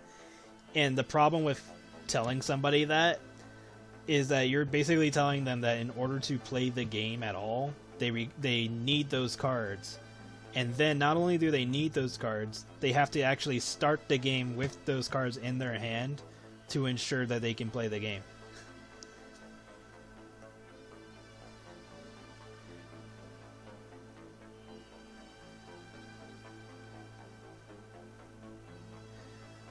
Yeah, me in particular, I like playing cards that most people don't play because I find some of the other archetypes interesting, like the Abyss monsters, and sometimes I make like a weird cookie cutter deck that somehow works and people get confused because they don't know what to do because nobody plays that way. Like I'll use King Tiger Wanghu along with Black Garden and Nutria monsters that lower points, and because King Tiger Wanghu destroys any monster 1400 or less, all my opponent can do is summon monsters that are too weak and he just wipes the board. But that's not a practical deck, so that's why a lot of people don't know what to do in that situation, because it's not something they're commonly used to. And then the Abyss monsters are fun because I like reptiles and snakes and all that, but I like how they work. But they can easily get countered. Like Gravekeeper deck easily destroys it, and I think one of the zombie decks ruins it too. Okay, enough talking. I need to probably get some more work done. But yeah, last thing I want to say about it is just I'm fine with powerful cards. I just wish a bit more work went towards them, because a lot of the times with newer decks, it doesn't even seem like it's more like, even though they're busting through a bunch of cards in one turn, it's like it feels like it's too easy to get like an entire like starting the game turn one with a almost full board of cards, and like 3 of them can negate your opponent's cards on turn 1. I'm just looking at that and going like, okay, so you did all this in turn 1, so what can your opponent do to play back? And at that point, it's heavily limited to like a handful of cards that they could possibly use to even have a chance to play the game. And I feel that for a game that's supposed to be 2 players, the fact that player 2 doesn't get to do anything seems like that's a problem. And I don't know, it might be just me, and maybe I'm just old, whatever. But that's just my thoughts on the matter. So I'm trying to keep those type of things in mind for when I'm working on my card game.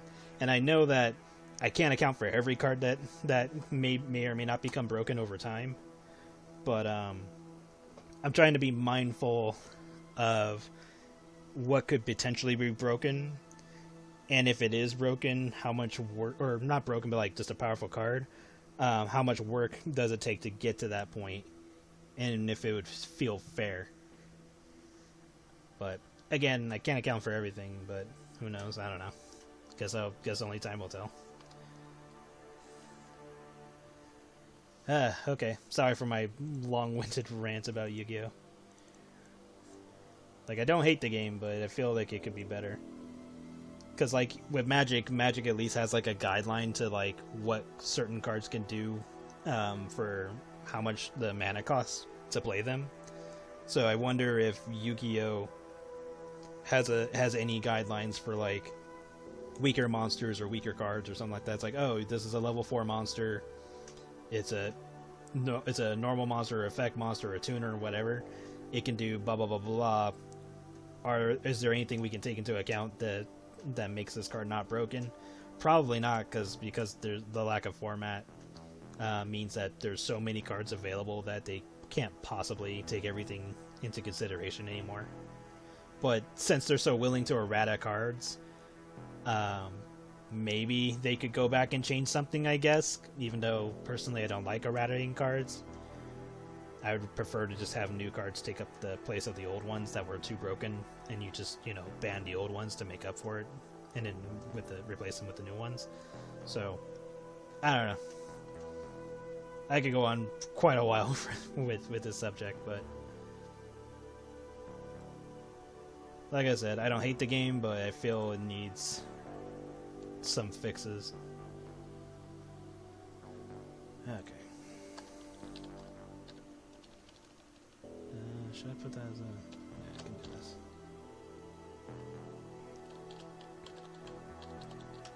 Anyway, sorry for the long talk.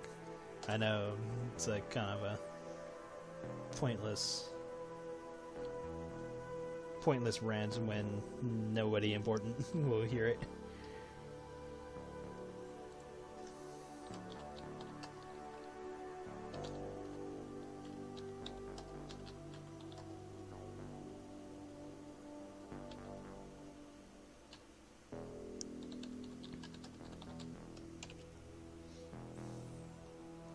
That's partly why we're here.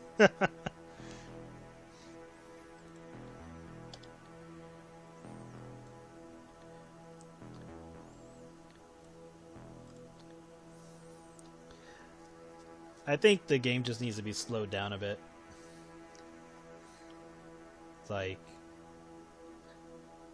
and that's the hard part of figuring out if you were to slow it down, what would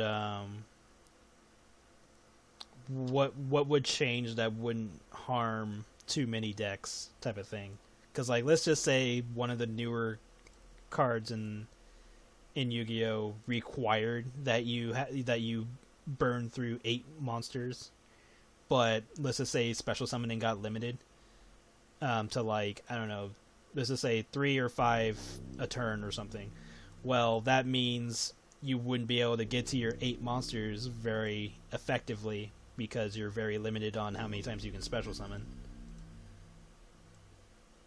And then that's the question there. It's like, okay, what would be considered balanced and fair?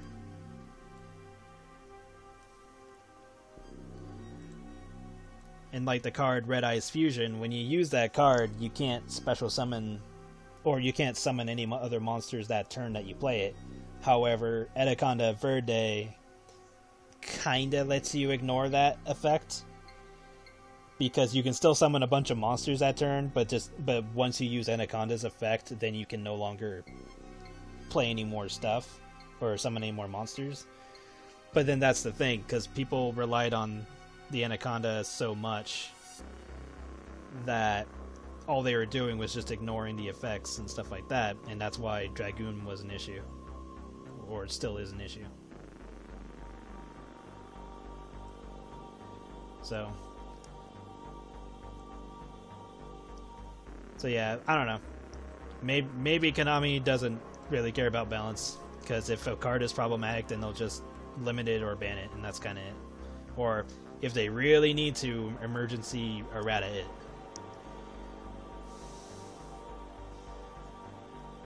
Which they don't do very often. I think the only reason why they did it to Firewall Dragon was because that was like the main character's monster in Yu-Gi-Oh! Vrains. So it was like, well, we can't have this card banned, it's like the flagship monster. So they just errated it so that way it could be used.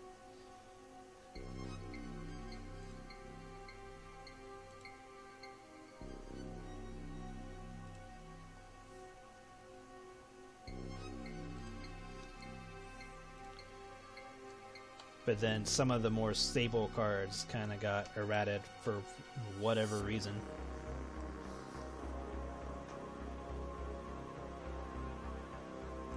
Like, I'm still confused over why Crush Card Virus got changed. Because it's like, the whole reason why it did what it did was the whole point of the card. And then they changed it so hard on that it's like not even the same card. So at that point they should have just made a new card.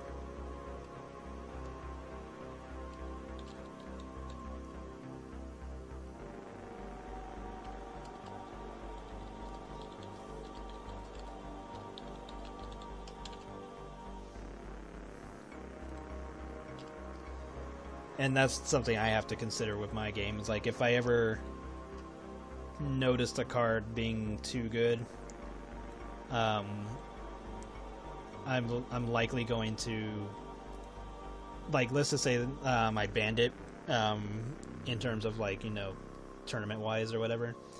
I would just ban it and either make a card that does the exact same thing but just more restrictive and costly to use, or make a weaker version of it. Like, let's just say the original, like, let's just say I took the Cupcake card and let it keep all of its effects, but just instead of costing 0, it costed 20 to play. Like, that would be the only change. Is like a new Cupcake card that just did that. Or make another Cupcake that costs 0, but all it does is let you get an iHack card and then have a restriction that says you can only play one of that Cupcake once per turn. Then there's that. It's like you can make new stuff to balance it out, but not take an old card or the same card and change its effect in some errata. So now that if anybody owned the old version, you would have to let them know, hey, that version got changed, so you gotta go pick up a new version, so that way you're not constantly having this issue. So yeah. Anyway, if there's anything else you guys want me to talk about, go ahead and ask, because I know ranting about card games is not everyone's cup of tea.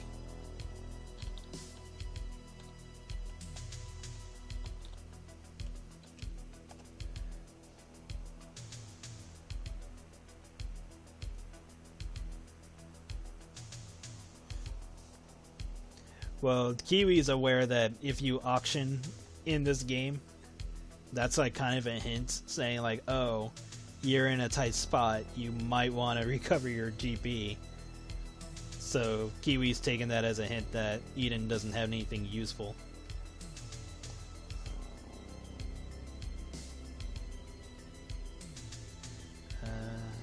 Let's change this.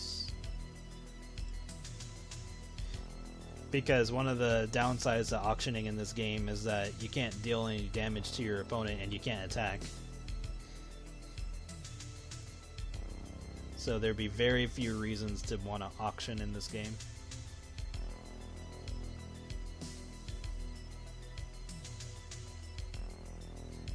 And I'll probably put in like another type of restriction with auctioning. Because like when you auction a card, it doesn't go to your scrap, it goes to the bottom of your deck. So not only are you like adding cards back into your deck to make things harder to get to, but they're not going into your scrap for easy access. But I'm also considering making it so that when you auction, you can also not win with like instant win cards, because that would just be broken if all you did was just auction, then play a bunch of cards that'll let you draw or something, and you get into an instant win situation. Yeah.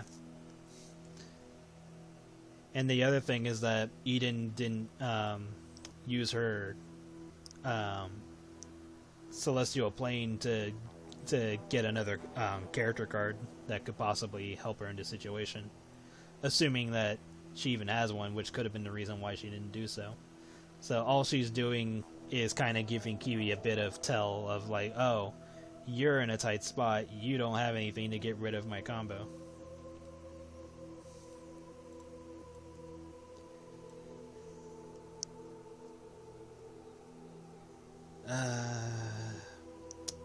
Probably gonna need this bigger.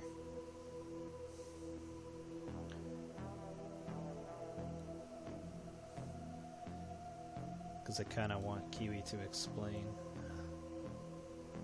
that a bit.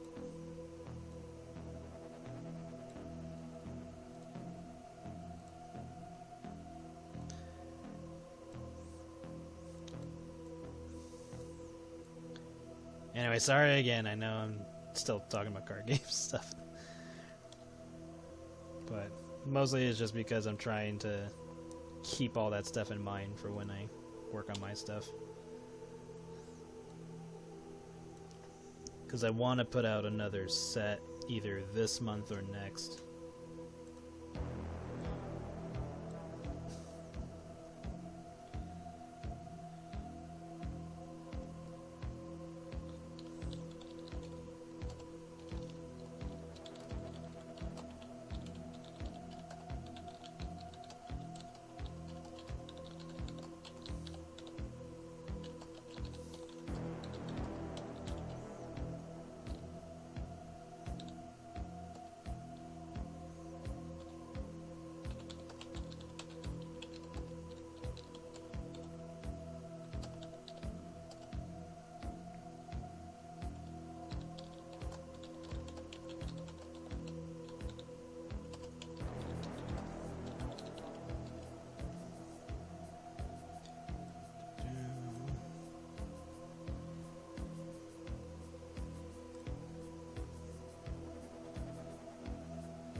wanted to get this page done sooner, but it took more time than I expected it to.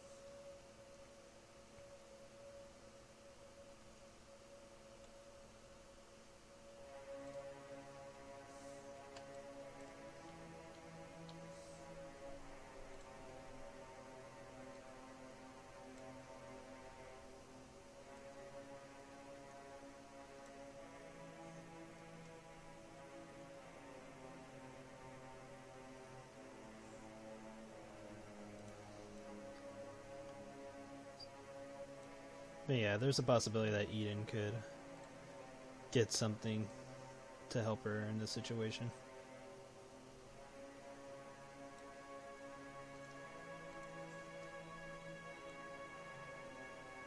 Just a matter of if she has it, and if she does have the card, does she have enough points to play it?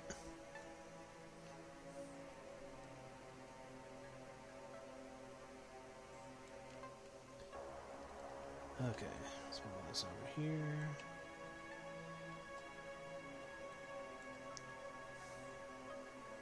And might move this up here, just so that the dialogue isn't so cluttered.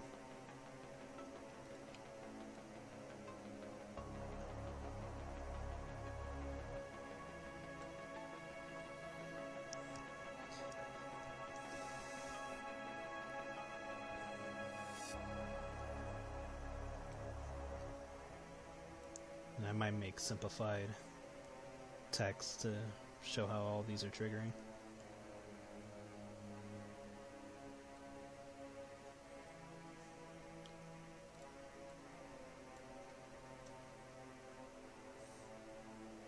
Let's see if I can do it this way first.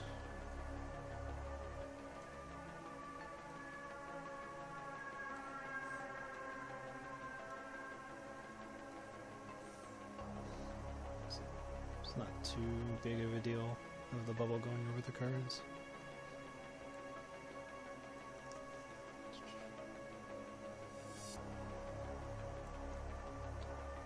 Okay.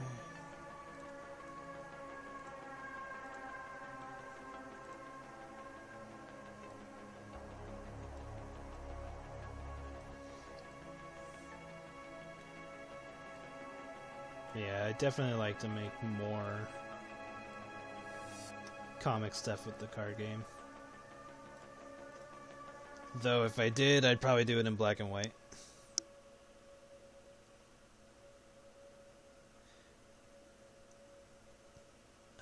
Yes, she could, because auctioning happens after the standby step, but before the main step. So, Celestial Plane triggers during the draw. At least, let me double check, because I'm pretty sure it's during the draw. Because she skips her draw to get any other card. Yeah, skip draw step instead of drawing a card. You may add one Holy, Vassal, or Void type card from your gallery to your hand.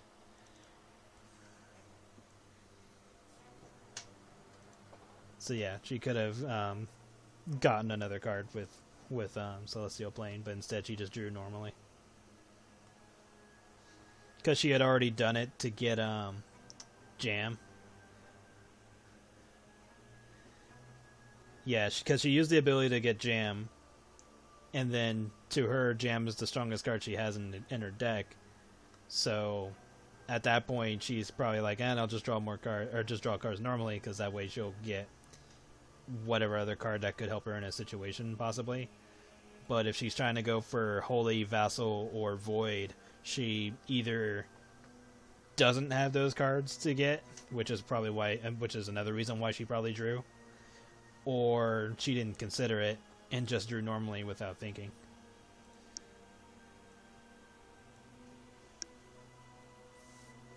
Because if her goal was just to get Jam, she succeeded. But now she doesn't know what else to do.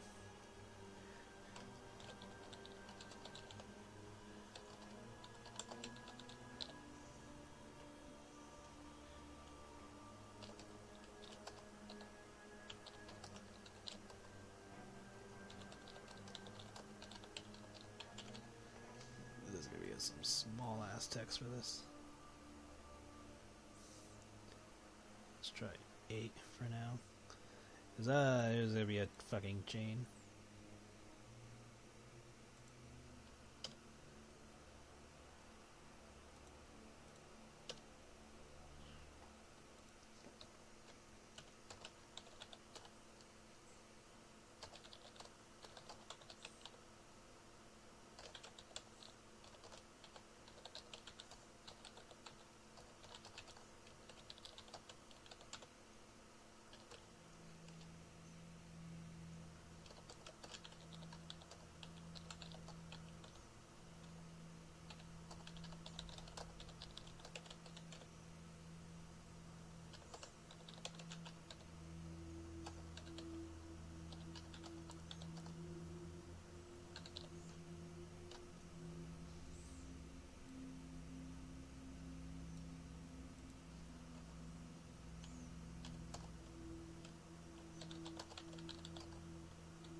Yeah.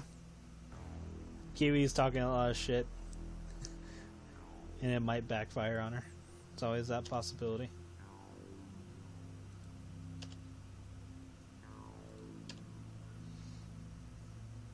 And then luckily Eden technically already succeeded in what she was attempting to do in the first place. So most of this is just fluff to her.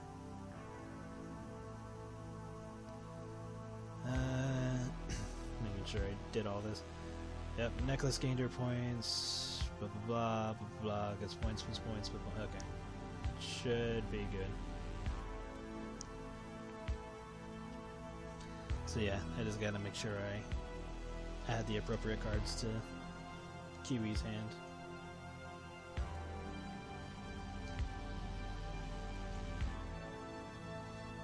Yeah, that's one of the challenges from making this comic is keeping everything organized. Excuse me. Just making sure everything is where it should be. Yeah, that's probably too big. I'll have to be like this. Oops. No! Shit, what'd I do? Control Y.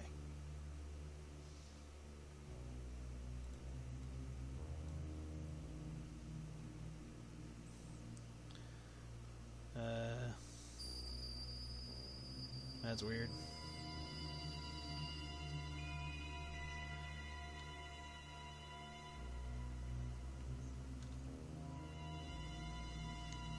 Crap. Something bad happened. Did I delete it?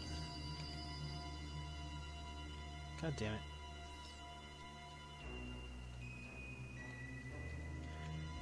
Somehow I deleted all that and I don't know how I did it. Yay, rewrite.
probably tweak the writing. I have no idea what I pressed for all of that to go away.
Should be alright.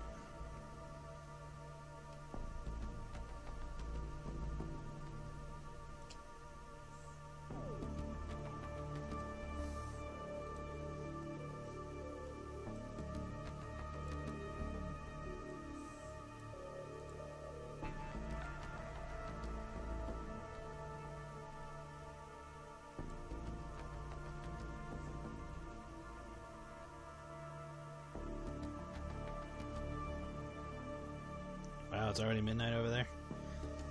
It is 4:12 for me. I'll probably stop soon. And then just hurry up and crank out this, post this page. Probably tweak some of the positioning for some of this.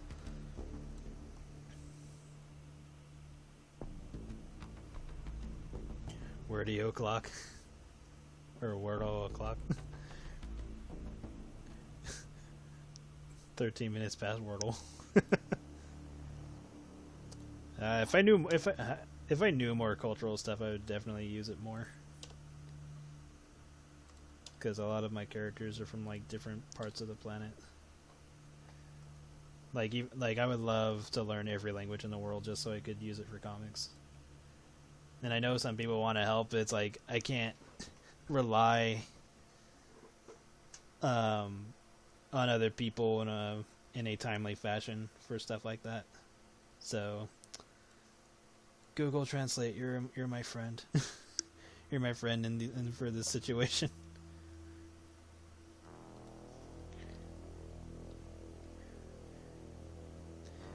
But I do try to look up like slang terms and stuff like that, or like or like certain types of dialect that certain people would say from certain countries. So just depends on what I'm going for.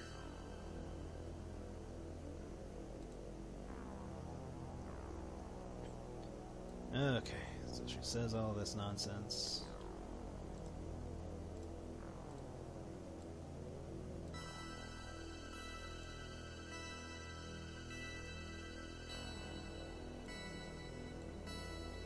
Down for fucking card chain. And then I'm also trying to like make sure that if a character is blitzed, they're not like doing something super ridiculous.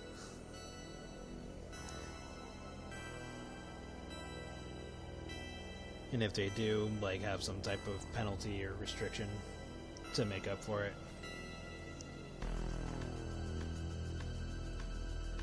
Okay.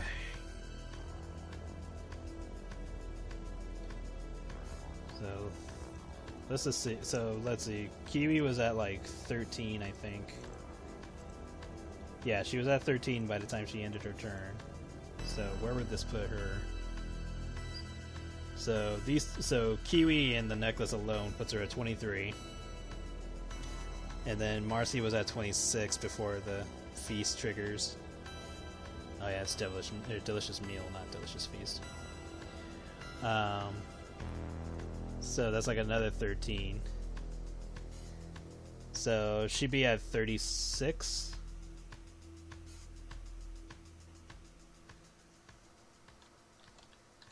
Yeah, she would be at 36 GP, I believe, if I'm doing this right.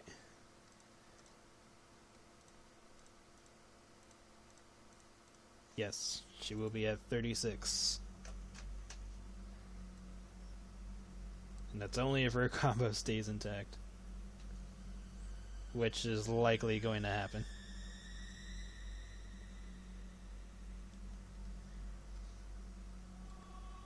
And so she would play Sinister Treat, which gets her Kuki. And then because of Devilish Meal, or Devilish Feast, she'll get an additional 3 points for playing Sinister Treat. And then Kuki on her own gives her 3 GP for each food magic in play. So that's going to give her more GP. And then Desert-O-Matic will also do some GP BS. So yeah, she's going to have a lot of GP to work with.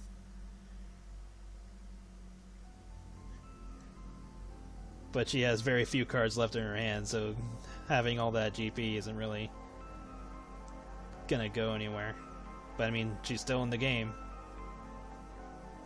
So now she's building up defense, but now she needs to do something to actually win. Same thing for Eden. Eden is currently at 32. And she has Jam, who can't be destroyed by effects because of cards that she has in play. So now she just needs to figure out how to get rid of Tiffany and the necklace. That's basically it. That's like all that's left really is just if Eden gets a card to destroy Tiffany, then she can start doing stuff with Jam. Okay, so did that. More dialogue here. And I just gotta make sure I remember how much points everyone's getting.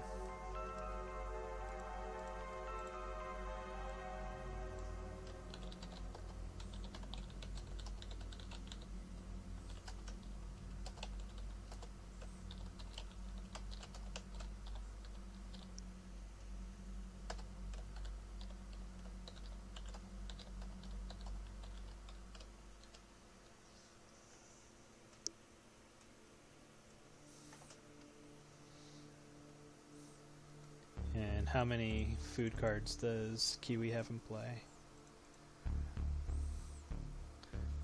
Because Delicious Meal is a food card. So Delicious Meal plus the 3 equips would be 4. So when she plays Kuki, she will get 12 GP for that. So she'd be at 51.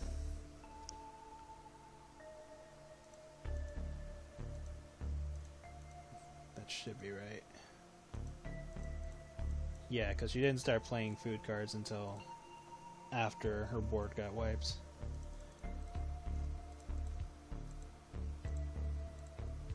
Yep. So she would be at 51. And then Desert-O-Matic. But that only works during standby, so she won't gain anything yet from Desert-O-Matic.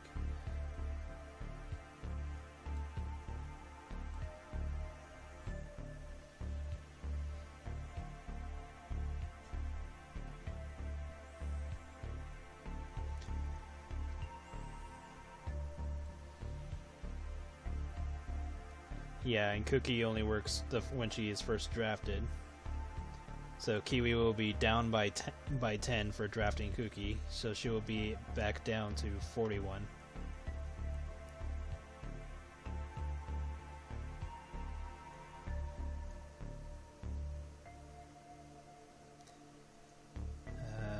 That puts in equips, and then she's gonna lose half for playing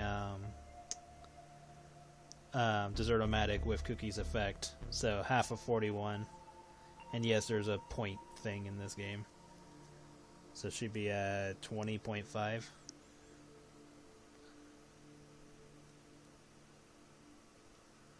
Unless I just make a global rule that anything cut in half is rounded down. Personally, I'd rather just keep the 0.5 just for lulz.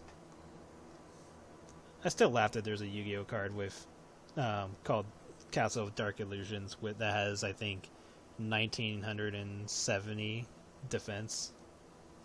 It's either 1970 or 1930, and it's fucking funny.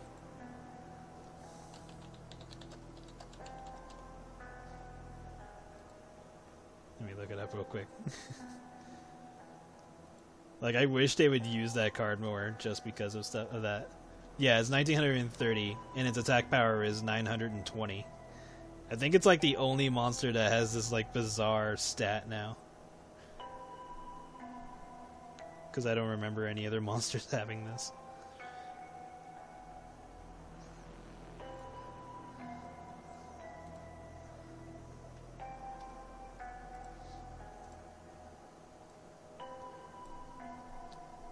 Yeah, they should use Castle of Dark Illusions for more newer cards.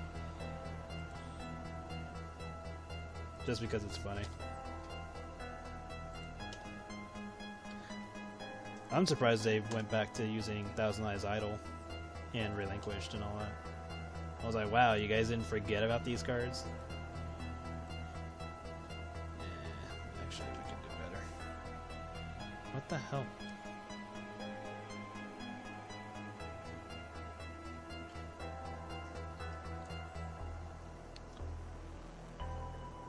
Why is it doing this? X. Huh. Note to self.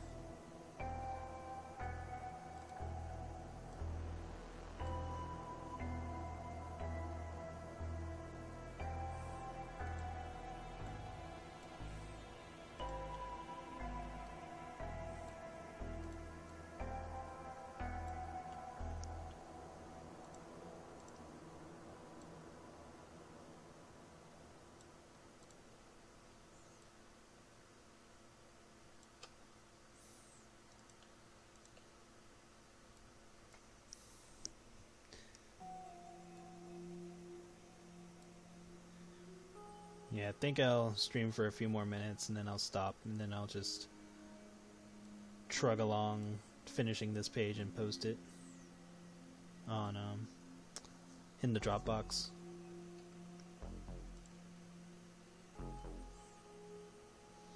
And then shortly after I'll get to working on the next page. Tomorrow when I stream I'll be working on the Marissa pick.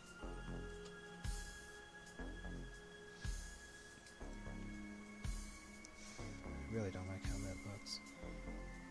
So I might change to look like this.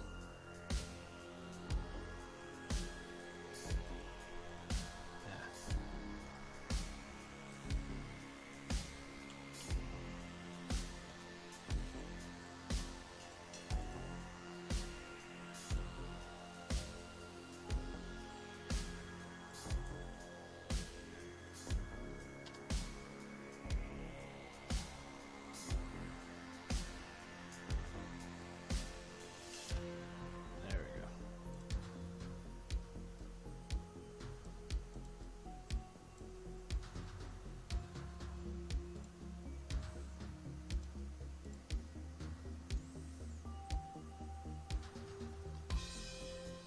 I'm debating on taking a week off soon. Don't know when though, because I want to take the time to kind of update a few things. One with the streaming stuff, and two with how my schedule is. Because I want to organize some stuff, but I haven't had a chance to do anything yet.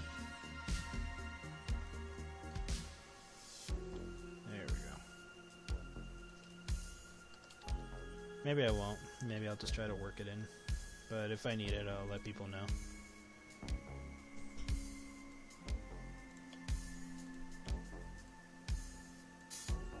do.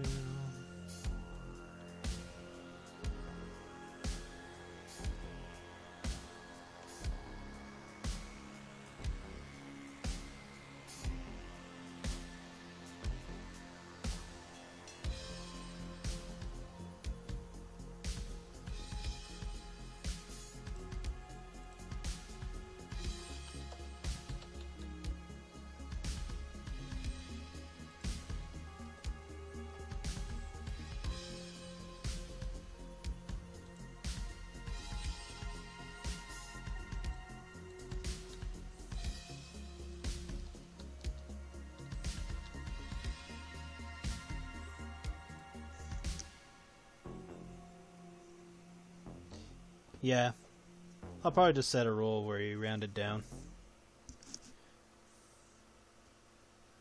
Maybe I'll just make a card that lets decimal be a thing. I don't know. But yeah, I'll probably just stick to rounding it down just for the sake of argument. But that way, cards that do cut in half and are like a odd number can work, so they don't like fizzle out like some cards in other games do. So yeah, I think rounding down makes the most sense. Down because it's supposed to be a costly effect. Okay, so did that.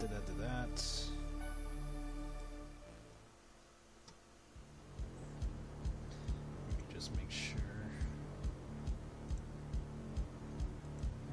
We can see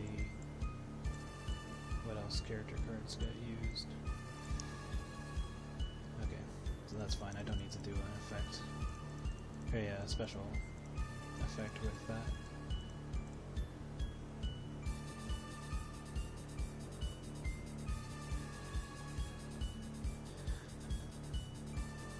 Thanks. Like, it's good to know that people are fine with it.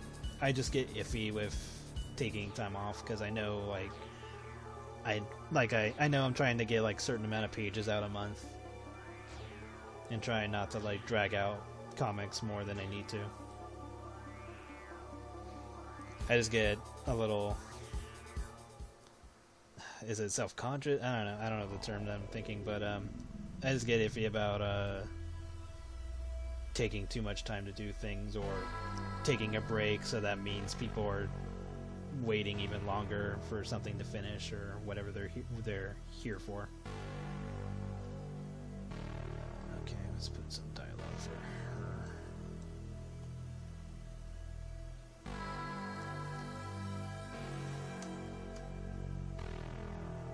I just try to take other people into account when I'm doing stuff, but I know I can't keep doing that.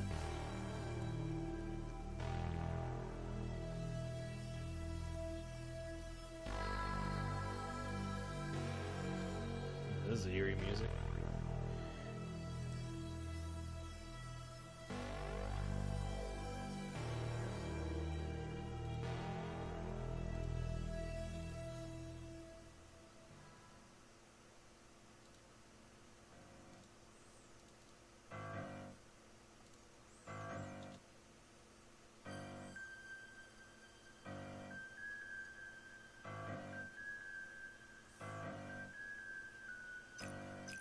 Come on.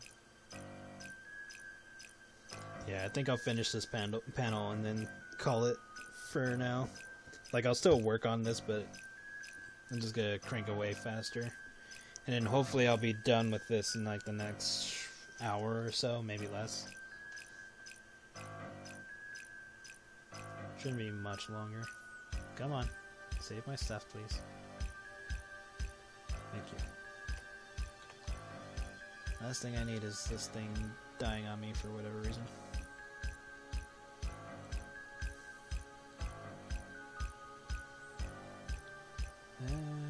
Let's make that 7.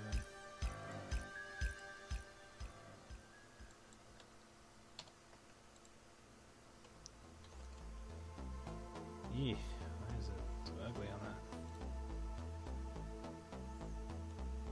Hold on, let's delete this. Clean this up.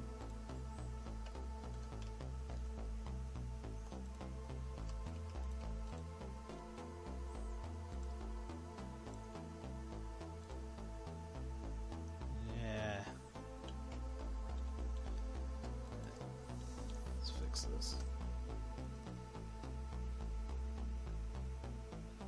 That was going to get to me if I didn't do this.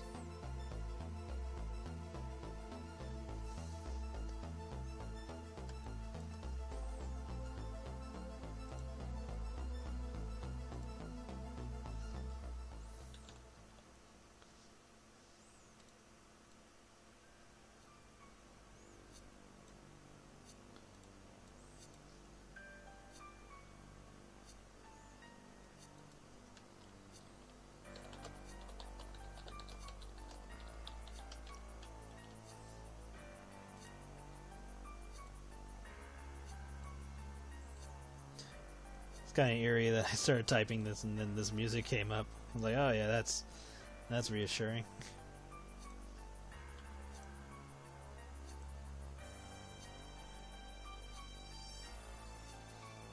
Well, some of the cards that said some things here and there, or grunted.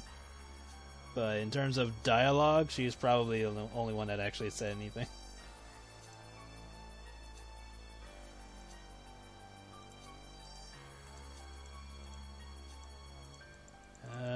That's probably the case.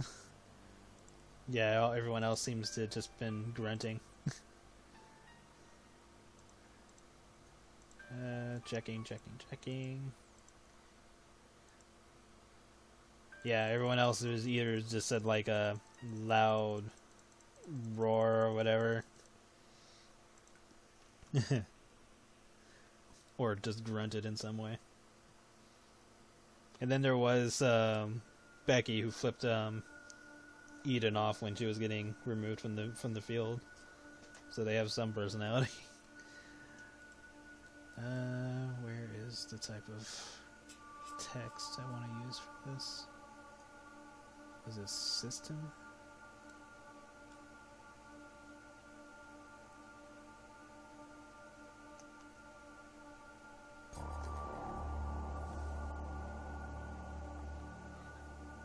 Trying to remember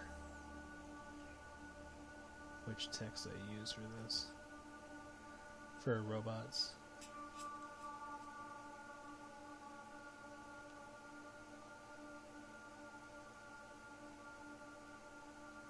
Might have to...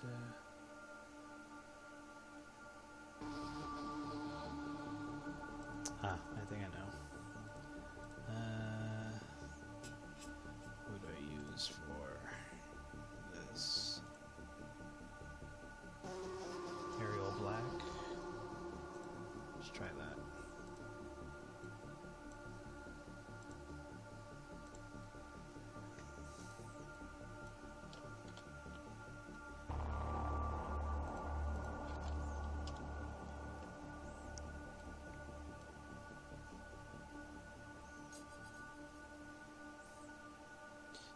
I wonder if Nadine would be fine with having Crazy Bot around.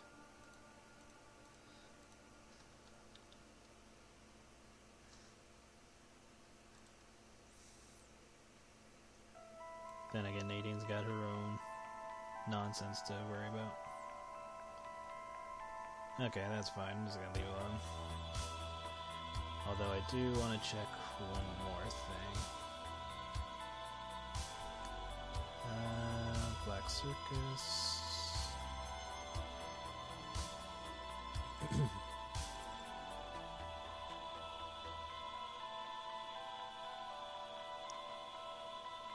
Let's see.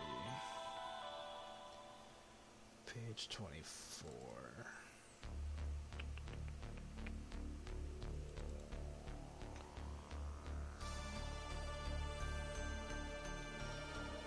Yeah, what did I use for this? Arial black, okay. This is fine then. Just trying to stay consistent when I use text in a certain way.